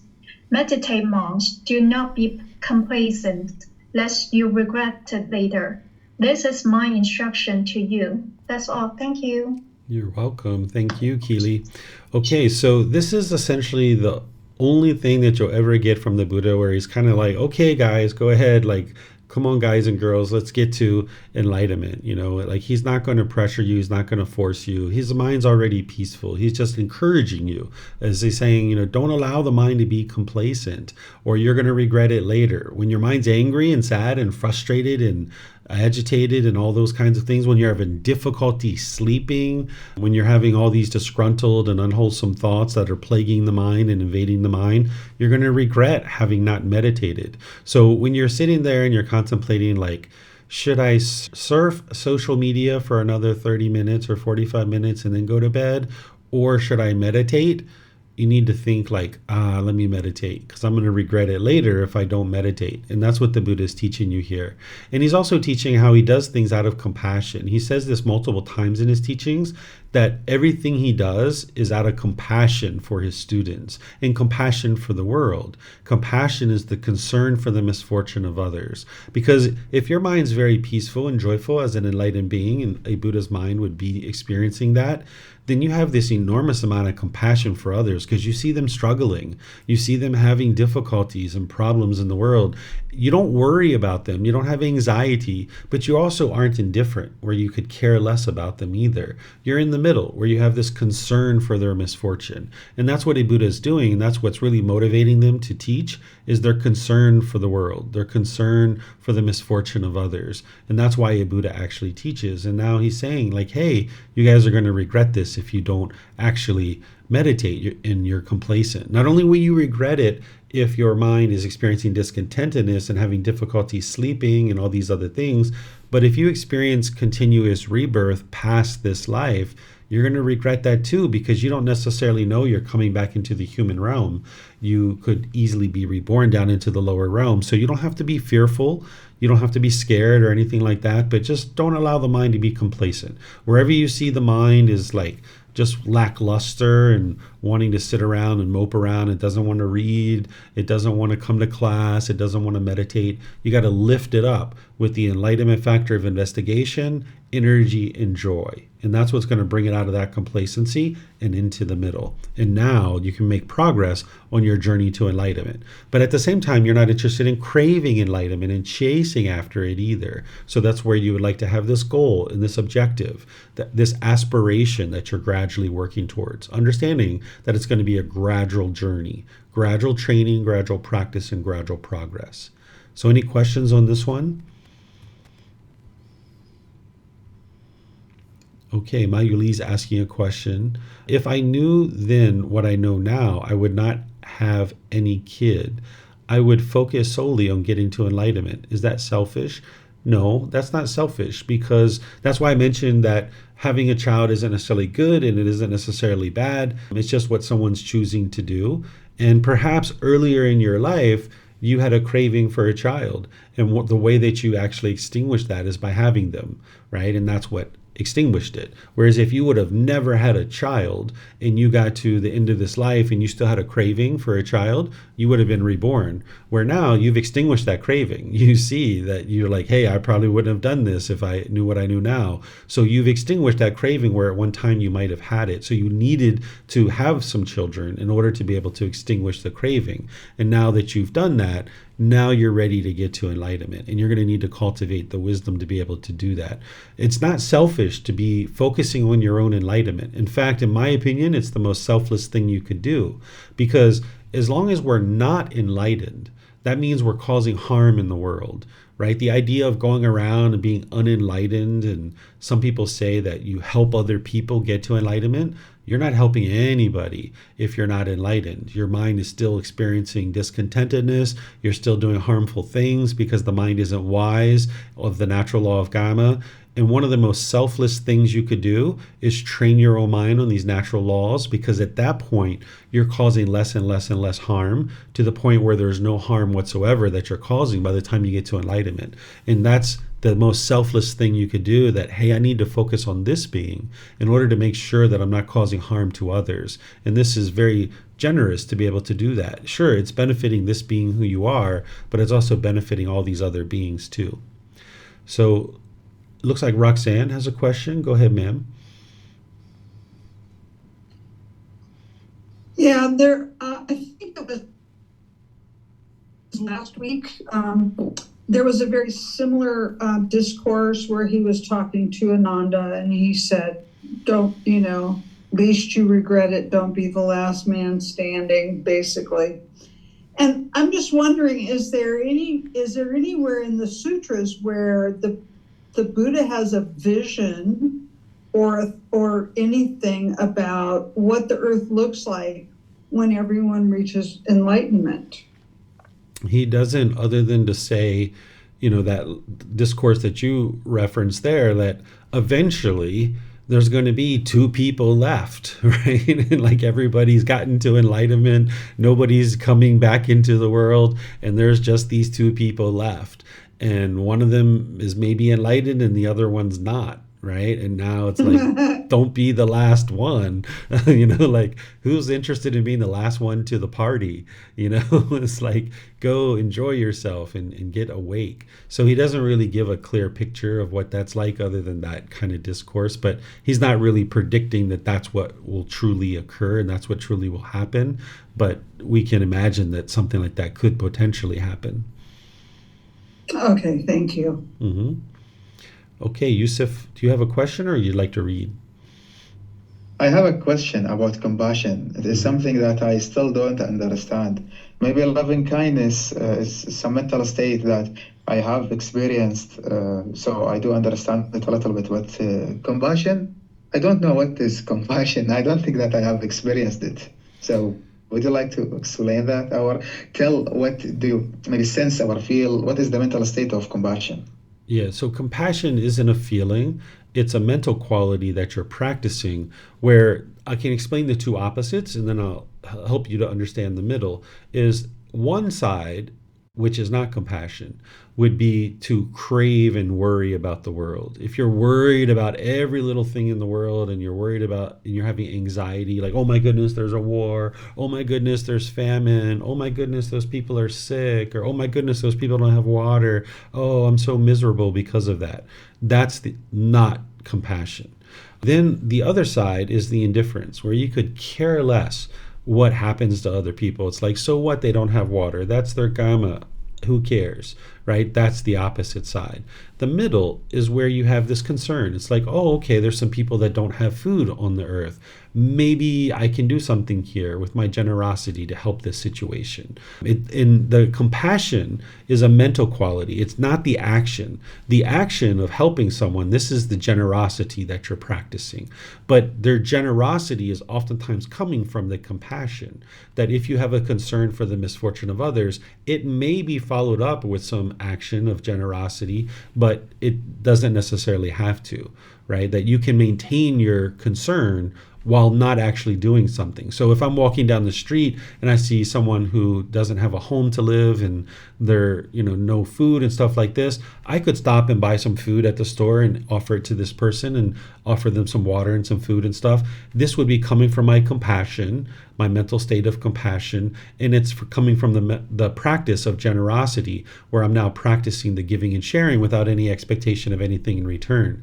But I could also be going down the street and see this person who doesn't have food and a place to live, but you know what? I'm on my way to go pick up my son at school, and he needs to get home so that he can get some food, and he needs to do his homework so that he can learn and grow and develop. And in this particular situation, I don't have the opportunity, and I'm not taking the opportunity to get some food and water for this person. But I still maintain my compassion. I still have concern for this being. And now I'm also have compassion for my son too, who I have a more higher responsibility to him than I do this other person. So now I need to go take care of this. So your compassion is just a mental state where you have concern for the misfortune of others, that when they're experiencing unfortunate circumstances, you have concern for them. You're not worried about them, and you're not indifferent where you could care less. You have concern for them. And that may or may not be followed through with actions. So to describe it the way I understand, it is to accept that everything is impermanent and there are going to be people who dies and suffer, but in the same time to be ready to help if possible. For example, there is a little cat in the house of mine. Her mother did left her, so I was worried about her. Oh, she's going to be lonely, she's going to die. This is worry, this is not compassion. But instead I had other thoughts, which is to feed her or to warm her and do those things knowing that it could die and it could not, it could be lonely and it could not. This is compassion, I guess. And that was not the other thing? Yeah, the first one was because of craving, desire, attachment. The mind is longing, yearning. The mind is wanting something. And that's what's producing the worry. But underneath of that, there was some compassion, but it wasn't in the middle. The mind was tainted with this craving, desire, attachment. So when you get rid of the craving, desire, attachment, there's not going to be any worry anymore. But instead, you'll just gradually make wise decisions to help this cat without any worry and without any indifference. And one day, if you wake up and the cat has left and it's no longer there, you won't worry about it, because it's like, oh, well, it made its decisions. It chose to leave the house, and it's going to do whatever it's going to do. And you don't miss it. You don't worry about it. But while it was under your care, you took care of it. Okay, thank you. You're welcome. Okay, so no more questions. So let's go to the next one. This is chapter 122. Looks like Yusuf and Pat are both raising their hands. Yusuf, let's let Pat go since you and I have been talking a little bit, and then maybe you can take the next one.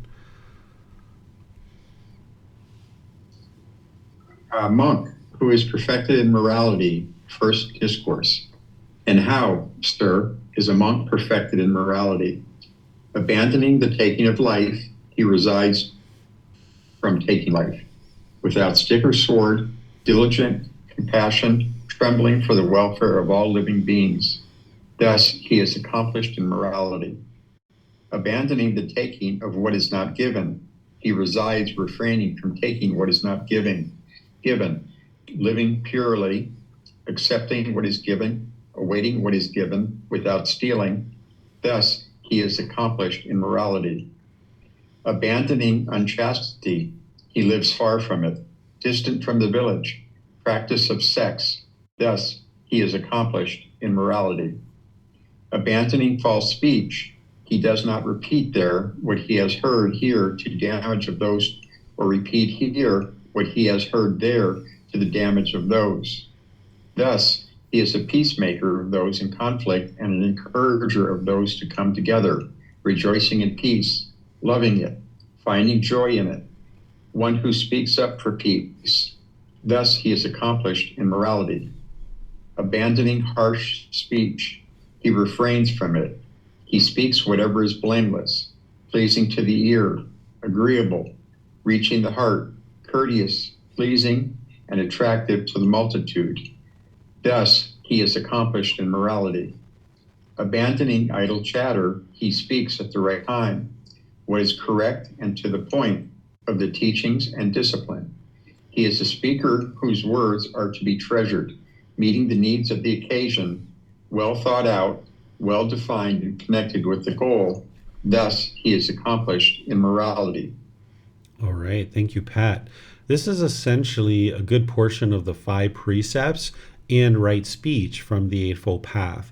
He's describing how to get to a point where you have perfect morality, where your moral conduct has been improved, that you're not causing harm to others. And this is what you would like to be able to practice in order to get to the first stage of enlightenment, among other things as well. But this is what's going to eliminate the wrong behavior, right? So the first one is about taking life, taking what is not given, unchastity, and false speech. These are the first 4. And these are the first 4 precepts, right? And then we've got malicious speech. This is refraining from slander, and then refraining from harsh speech, refraining from idle chatter, frivolous speech. This is right speech from the Eightfold Path. So here what we're looking at is we're looking at essentially right action and right speech from the Eightfold Path.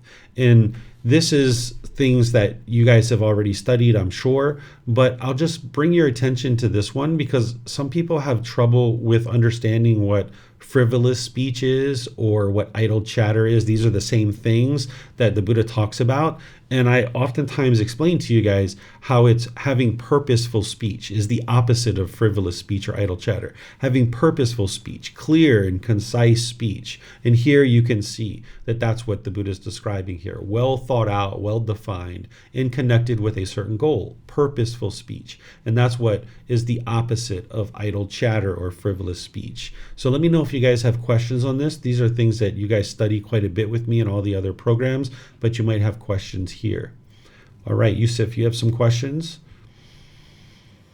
I have a question about accepting what is given. There are things that one just doesn't want to accept, but at the same time, I guess it is compassion that is making making one accepting the gift of another, just to like train him or to give him the chance to train his mind to let go. So is there maybe a situation where you don't accept what is given to you, or you accept everything? Yeah, so what you're describing is black and white. That's not what the Buddha is teaching.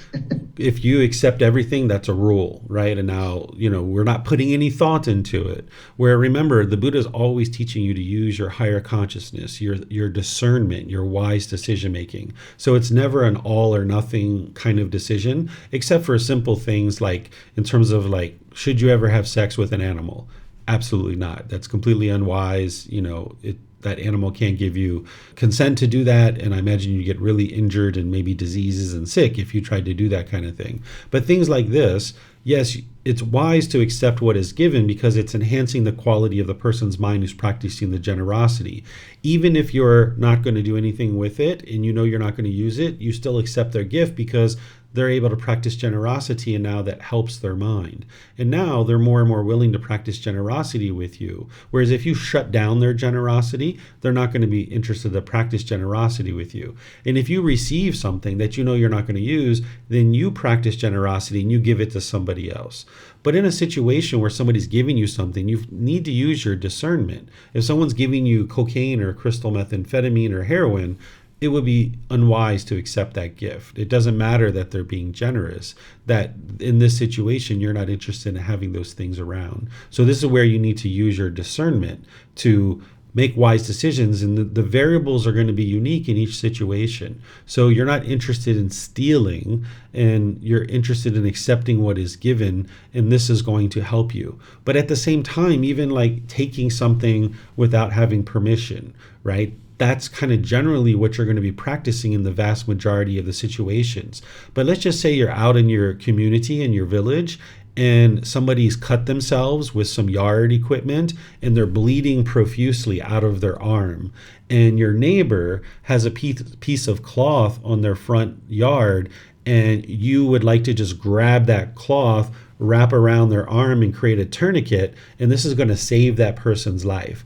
And now when they're in the ambulance and they're going to the hospital, you probably go talk to the neighbor and say, hey, I'm so sorry I used this fabric. I'd like to reimburse you for that, or go buy one so that you would have it. What can we do to make this better, right? And your neighbor's probably going to say, don't worry about it, no worries, right? Or whatever they might say. They might say they would like you to reimburse them for it, or what have you. But nonetheless, this isn't an all or nothing, because even though the Buddha is teaching you to not take what is given, you can see in this kind of example, you might use that fabric on that person's yard and you didn't ask, but there's this higher purpose of saving this person's life. And this is where you need to have the wisdom and the clarity of mind. If you don't have craving, desire, attachment in your mind, and there's not all this stress and anxiety and fear circulating in the mind, you'll be able to walk through these kinds of decisions, and you'll be able to make a wise decision in that situation. Because just letting that person bleed out is not living compassionately for the welfare of all living beings. So you would like to be able to look at each situation's variables and then make a wise decision. Okay. I also have a question about the frivolous speech. I guess you mentioned more than once, it is not about the topic itself, but about the how straightforward the words you are saying. It is not like a blah, blah, blah, blah, blah, blah, blah, and then get to the point where you need to go. But instead, it is like a straight line. So let's assume that there is a silly topic when it's talking about with another. It is silly, but it is not like just blah, blah, blah. But it is in a way that is straightforward, not like just keep blah, blabbing. But the topic is silly maybe or something. Is that still like beneficial speech or frivolous speech? Potentially. What the Buddha is guiding you here with all of these is to eliminate craving, anger, and ignorance, because underneath of all of these things, there's a craving. So if you're having harsh speech, for example, you're being bitter and harsh, you have a craving, desire, attachment. You want this person to do things your way, and you're starting to speak harsh with them in order to fear them to do things your way. If you're speaking with idle chatter, that means there's a craving to talk, that you're just rambling chit chat. But if you're purposeful, even though it's a funny, silly topic and you're purposeful, there's no craving to talk. It's not about the topic. It's like, yeah, you can be silly, you can be funny, but there's no craving to talk. It's not the longing, yearning. And that's what the Buddha's guiding you here. Like every single one of these, malicious speech, there's a craving under that. False speech, unchastity, taking what is not given and taking life. Every single one of these has craving, desire, attachment. The Buddha is always guiding you to eliminate craving, desire, attachment. But he's just not saying that here. But if you understand his teachings and what he's guiding you towards, you can understand that he's teaching you to produce these wholesome results of wholesome dhamma. And anytime you make decisions through craving, anger, and ignorance, it's going to produce unwholesome karma.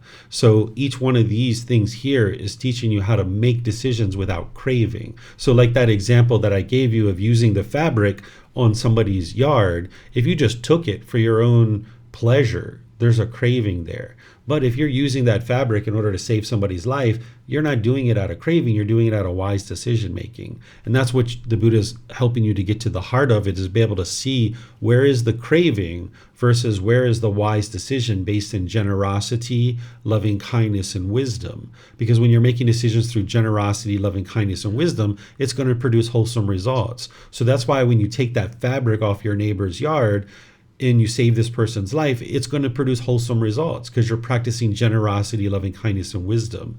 You're not doing it out of craving, anger, and ignorance. Whereas if you stole it, it would be based in craving, anger, and ignorance, which would produce unwholesome results. So it's the same thing with this idle chatter, frivolous speech.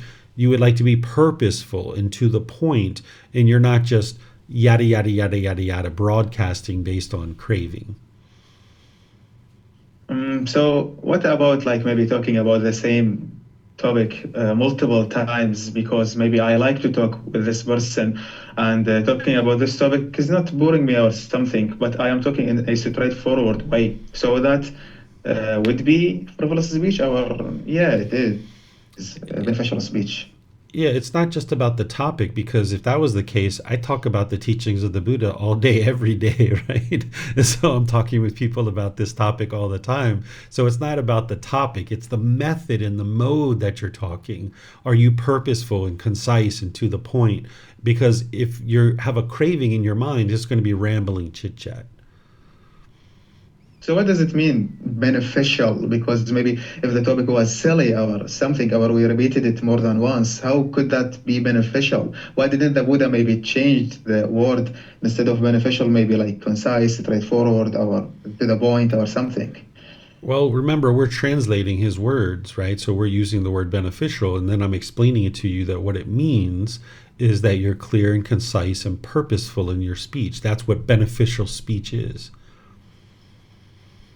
Oh, thank you. Mm-hmm. And by the way, there are some topics that aren't beneficial too. So you can apply that beneficial not only to purposeful and clear and concise, but, like, let's just say, I can't think of any because I don't speak unbeneficially anymore. But can I give you an example?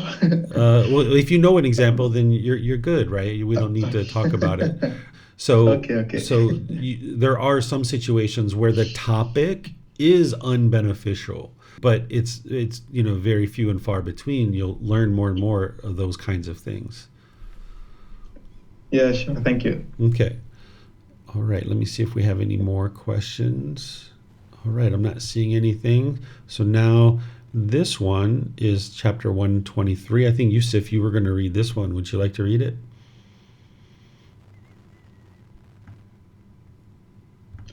Yeah, sure. Why not? Monk who is perfected in morality, second discourse. He eats once a day and not at night, refraining from eating at improper times. He avoids watching dancing, singing, music, and shows. He abstains from using garlands, perfumes, cosmetics, ornaments, and adornments. He avoids using high or wide beds. He avoids accepting gold and silver. He avoids accepting raw grain and our raw flesh. He does not accept women and young girls, male or females, slaves, sheep and goats, cloaks and pigs, elephants, cattle, horses and mares, field and plots of land. He refrains from running errands, from buying and selling, from cheating with false weights and measures, from rapine and corruption, deception and insincerity, from wounding, killing, browsing, highway robbing, and taking food by force. Thus, he is accomplished in morality. Okay, thank you. So here, the Buddha is talking about a lot of different things that an ordained practitioner is going to refrain from. And each one of these are getting to the heart of a craving, desire, attachment. So here he says he eats once a day and not at night, refraining from eating at improper times. What this is doing is taking the mind's ability to eat based in craving out of it, where you don't have to eat just once a day in order to get to enlightenment, but you do need to eliminate emotional eating, where you're just eating based on emotion. So if you did eat once a day, which is what the monks do, and you don't have to do this in order to get to enlightenment, then your mind at 4 p.m. when you get that bad news, if you know you have to eat before noon, at 4 p.m. when you get that bad news, you can't eat. And even though your mind might be longing and yearning for food, you know that you can't eat. So that's why the Buddha set this up. And some people think that the food during his lifetime had more calories than nowadays, and that's why they could sustain themselves on once a day of eating food. But this is what he's teaching, is to take the mind's ability to make a decision based on emotions out of it, that you can only eat once a day. But there's other ways for you to accomplish this. You can choose to notice and observe with your mindfulness that you're having emotions, that you're feeling sad, that you're feeling frustrated, and even though your mind's longing and yearning for food, you choose not to eat. So that's why he's doing that, and that's why he's teaching that. And then avoids watching dancing, singing, and music shows. The same thing is that the mind can have a craving and longing and yearning for those things, and now it's basing its inner feelings on these things. So you might go for a period of time where you don't do these things, but then once you think that your attachments are eliminated and you're no longer forming conditioned feelings based on these things, as a household practitioner, you can actually do these things and enjoy them without having conditioned pleasant feelings. But you're probably going to need to go an extended period of time without these things in order to train the mind to ensure that there's no craving, desire, attachment there. Abstains from using garlands, perfumes, cosmetics, ornaments, and adornments. This is helping the mind to eliminate its personal existence view. That if you're doing all these things for the body, that now you want to be perceived by others in a certain way. And again, you might do this for a period of time as a household practitioner, and then maybe after 6 months or a year or so, when you feel like you've eliminated your personal existence view, you might end up bringing some of this stuff back in, but you're not attached to it. And you're going to need to be able to know how to do that, right? So this is what the Buddha is teaching you here. As an ordained practitioner, you wouldn't use any of those things. Then avoids high or wide beds. What this is to eliminate conceit, the fetter of conceit, the arrogance, the pride. Whereas if you're sleeping up really high, or you've got this big, huge, amazing bed, then the mind can become very conceitful. So you would like to sleep low. In fact, you can get rid of your frame, you can get rid of your box spring, you can just put a mattress right on the floor, and this is wonderful. But if you'd like to have a frame and a box spring and things like that, you would just like your top of your mattress to be at your knee height or lower. Anything higher than that, and the mind has a potential to be able to accumulate conceit. So by doing this kind of thing, it's something you can set up once. It takes all of a couple of minutes, and you're going to reap the rewards of this. This is one of the best things you can do for any kind of conceit, is sleep low on the floor. Because by going down into your bed and getting up out of your bed each day, it's going to help train your mind to eliminate its conceit. During the lifetime of the Buddha, they didn't accept gold and silver as an offering. This was the currency at the time. This trains the mind to eliminate any craving, desire, attachment for money. But again, you can eliminate this without actually, while still choosing to have currency. You just need to be able to train your mind and observe your mind when these things are happening. Making sure that you're not forming your inner feelings based on your bank account or how much money you make and things like this. He avoids accepting raw grain or raw flesh. He does not accept women, young girls, all these people, all these beings, all these animals, or land. This is helping to ensure that you're not supporting other people's wrong livelihood and that you're not accumulating wealth as an ordained practitioner. Now, as a household practitioner, you're going to potentially have land, right? But if you're attached to it, that's where your mind's going to have discontentedness. You're going to have raw grain, right? But these things were of value to people, and there was also part of wrong livelihood as well. This was for a ordained practitioner. He refrains from running errands, right? This is like going around and doing a bunch of errands because the Buddha taught the ordained practitioners to focus on learning the teachings, cultivating their mind, acquiring wisdom, and then sharing that wisdom with other people. So if you're out there running errands, you're not spending time to study the teachings. So that's what he focused them on. But as a household practitioner, you're going to need to go out and do certain tasks. Same thing with buying and selling. The ordained practitioners weren't supposed to be doing that because they're supposed to be focused on learning the teachings. Cheating with false weights and measures, of course you guys understand that. Bribery, corruption, deception, insincerity. You understand all of those things. It's going to lead to unwholesome results. And then from wounding, killing, imprisoning, highway robbery, and taking food by force. This is all based in craving, desire, attachment. So that's why the Buddha is teaching people not to do these things. And you wouldn't be interested in this even as a household practitioner. So any questions on this one? Okay, Mayuli has a question. My kids enjoy the facial and scalp massage that I give them when I bond with my kid. During the massage, I turned on your mini lesson for my kids to listen to. They know this is a trade-off and they are okay with it. I understand this is my craving, but once they get some knowledge and wisdom, I know I will be able to cut it off and let it go. Is this wise? Yeah, this is like a skillful way to help a being, right? Like you're trying to help your children, they're not going to just sit down in front of the TV or YouTube or something like that. Yeah, give them a little bit of massage and let them listen to a mini lesson. Why not? That's a little trade-off. And they're doing it by choice. You're not forcing them or controlling them. It's not like, hey, if you don't do this, you've got to stay in your room for the next week and you can't go outside and play, right? That would be forcing them.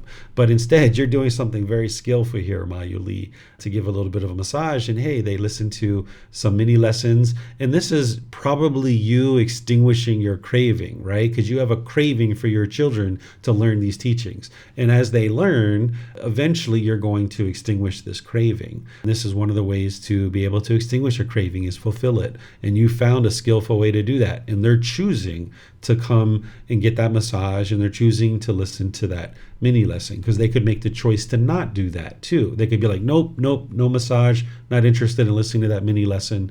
So this is very skillful, Mayuli, very wise. Okay, not seeing any questions anywhere else. All right, so we've got one more chapter for today, and this is another one on morality. One a little bit over 2 pages, or a little bit over a page. So it looks like Vibhav, you have an interest to read it, so go ahead, sir. Thank you. Monk was perfected in morality, third discourse. Whereas, sir, some ascetics and Brahmins, feeding on the food of the dedicated, are addicted to the destruction of such seeds as are propagated from roots, from stems, from joints, from cuttings, from seeds. A monk refrains from such destruction. Thus he is perfected in morality. Whereas some ascetics and Brahmins, feeding on the food of the dedicated, remain addicted to the enjoyment of stored up goods such as food, drink, clothing, carriages, beds, perfumes, meat. A monk refrains from such enjoyment. Thus he is perfected in morality. Whereas some ascetics and Brahmins, feeding on the food of the dedicated, remain addicted to attending such shows of dancing, singing, music, displays, recitations, hand music, cymbals and drums, fairy shows, acrobatic and conjuring tricks, combats of elephants, buffaloes, bulls, goats, rams, cocks and quail, fighting with stakes, boxing, wrestling, sham fights, parades, maneuvers, and military reviews. A monk refrains from attending such displays. Thus he is perfected in morality. Whereas some ascetics and Brahmins, feeding on the food of the dedicated, make their living by such base arts, such as wrong means of livelihood as palmistry, divining by signs, portents, dreams, body marks, mouse gnawings, fire oblations, oblations from a ladle of husks, rice powder, rice grains, ghee or oil, from the mouth or of blood, reading the fingertips, house and garden lore, skill in charms, ghost lore, earth house lore, snake lore, poison lore, rat lore, bird lore, crow lore, foretelling a person's lifespan, charms against arrows, knowledge of animals' cries. A monk refrains from such base arts and wrong means of livelihood. Thus he is perfected in morality. Where some sects and Brahmins, feeding on the food of the dedicated, make their living by such base arts as predicting on an eclipse of the moon, the sun, a star, that the sun and moon will, on their proper course, will go astray, that the star will go on its proper course, will go astray, that there will be a shower of meteors, a blaze in the sky, an earthquake, thunder, a rising, setting, darkening, brightening of the moon, the sun, the stars, and such will be the outcome of these things. A monk refrains from such base arts and wrong means of livelihood. Thus he is perfected in morality. Whereas some ascetics or Brahmins, feeding on the food of the dedicated, make the living by such base arts as predicting good or bad rainfall, a good or bad harvest, security, danger, disease, health, or accounting, computing, calculating, poetic composition, philosophizing. A monk refrains from such base arts and wrong means of livelihood. Thus he is perfected in morality. Whereas some ascetics and Brahmins, feeding on the food of the dedicated, make the living by such base arts as arranging the giving and taking in marriage, engagements and divorces, declaring the time for saving and spending, bringing good or bad luck, procuring abortions, using spells to bind the tongue, biting the jaw, making the hands jerk, causing deafness, getting answers with a mirror, a girl medium, a heavenly being, worshipping the son of great Brahma, God, breathing fire, invoking the goddess of luck, a monk refrains from such base arts and wrong means of livelihood. Thus he is perfected in morality. Whereas some ascetics and Brahmins, feeding on the food of the dedicated, make their living by such base arts, such wrong means of livelihood as appeasing the heavenly beings and redeeming vows to them, making earth house spells, causing virility or importance, preparing and consecrating building sites, giving ritual rinsings and bathings, making sacrifices, giving emetics, purges, expectorants, and phlegmagogues, giving ear, eye, nose medicine, ointments and counter ointments, eye surgery, pediatry, using balms to counter the side effects of previous remedies, among refrains from such base arts and wrong means of livelihood. Thus he is perfect in morality. Thank you. Okay, thanks, Vibhav. So this is a discourse directed to the ordained practitioners in order to practice right livelihood because they're living off of the food of the dedicated. In other words, they're accepting donations from people in the community, and that is supposed to create this womb for the ordained practitioners to reside within so that they can grow and train their mind. And now, as a result of their appreciation and gratitude for that generosity coming from the household practitioners, they should then be giving that wisdom back to the household practitioners because the household practitioners are creating this womb in which this individual can grow and develop and get closer and closer to enlightenment. And as that's happening, they should then be able to give that back.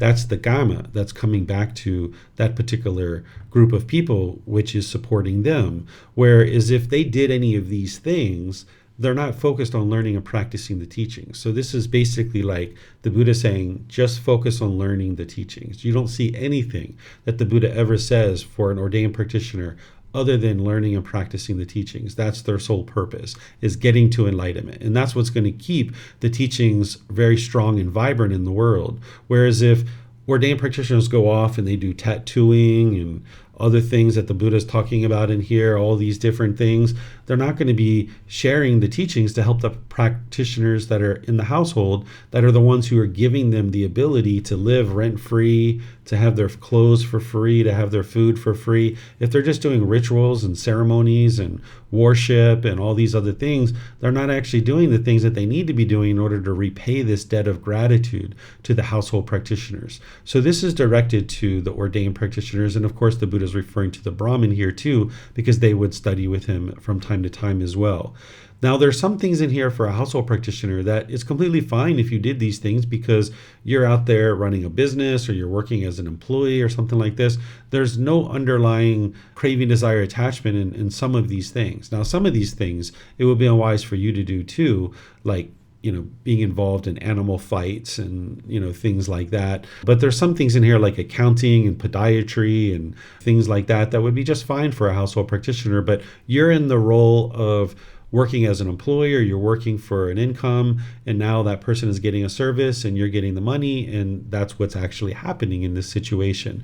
But here the Buddha is prefacing each one of these for those feeding on the food of the dedicated, that those dedicated people that are practicing generosity, they need the teachings. And if I was out there or somebody else who was receiving donations was out there having a business on the side, then they're basically kind of freeloading off of the household practitioners and their donations while they're over here making money also. The Buddha taught teachers to fully engross themselves in training their own mind and then sharing those teachings back with the household community, because they're the ones who are supporting that individual to be able to have a life where they're not having to pay for certain things. But the exchange or the mutual support is that household practitioners are supporting the teachers and the ordained practitioners, and then those ordained practitioners and teachers are supporting the students and growing and developing in their life. So if you guys have any questions about any specific ones of these that you're wondering whether it would be wise as a household practitioner to practice, you can let me know. There's other classes a couple of years ago where I went through each individual one and explained whether it would be wise for a household practitioner or an ordained practitioner. Of course, all of these are unwise for ordained practitioners, but I talked about household practitioners. So if you guys have specific questions, you can let me know. Okay, I'm not seeing any questions anywhere. So what I'm going to do is just end class by thanking all of you guys. We made our way through volume 3. We finished up volume 3 today. Next week, we're going to be starting volume 4, chapters 1 through 10. This is a very short book. It goes up to chapters 31, and then we're going to be in volume 5 right after that. So we've essentially got about 4 weeks where we're going to be to, maybe 3 weeks in volume 4, and then we're going to be moving into volume 5. So if you'd like to read this before class or after class, you can start reading volume 4, chapters 1 through 10. Tomorrow in our group learning program, we're going to be in part 3 of our 3-part series, where I'm going to be sharing the mental discipline section of the Eightfold Path. So you're welcome to attend that at 9 a.m. or 9 p.m. Thai time. And of course, it's recorded where you can't attend live. And then on Wednesday, I'm going to be in part 4 of a 4-part series on breathing mindfulness meditation, helping students to build up to 30 minutes or more of their meditation. So thank you all for joining. Thank you for your interest in learning and practicing the teachings. Thank you for reading. Thank you for your questions. I really appreciate that you guys have made it into the program this far. It's really nice to see this group of people coming together each week and studying. And we're going to do this all again next week. So thank you and have a very wonderful and lovely rest of your day. We'll see you next time. Sawadee ka. Thank you for listening to this podcast. To provide support for this podcast, visit patreon.com/support Buddha. To access more teachings, visit buddhadailywisdom.com. There, you will discover a full range of courses, retreats, and online resources to assist you on the path to enlightenment. Remember to establish a daily, consistent meditation practice, along with learning and practicing these teachings. A well-developed meditation practice is the foundation in which to train the mind to attain enlightenment.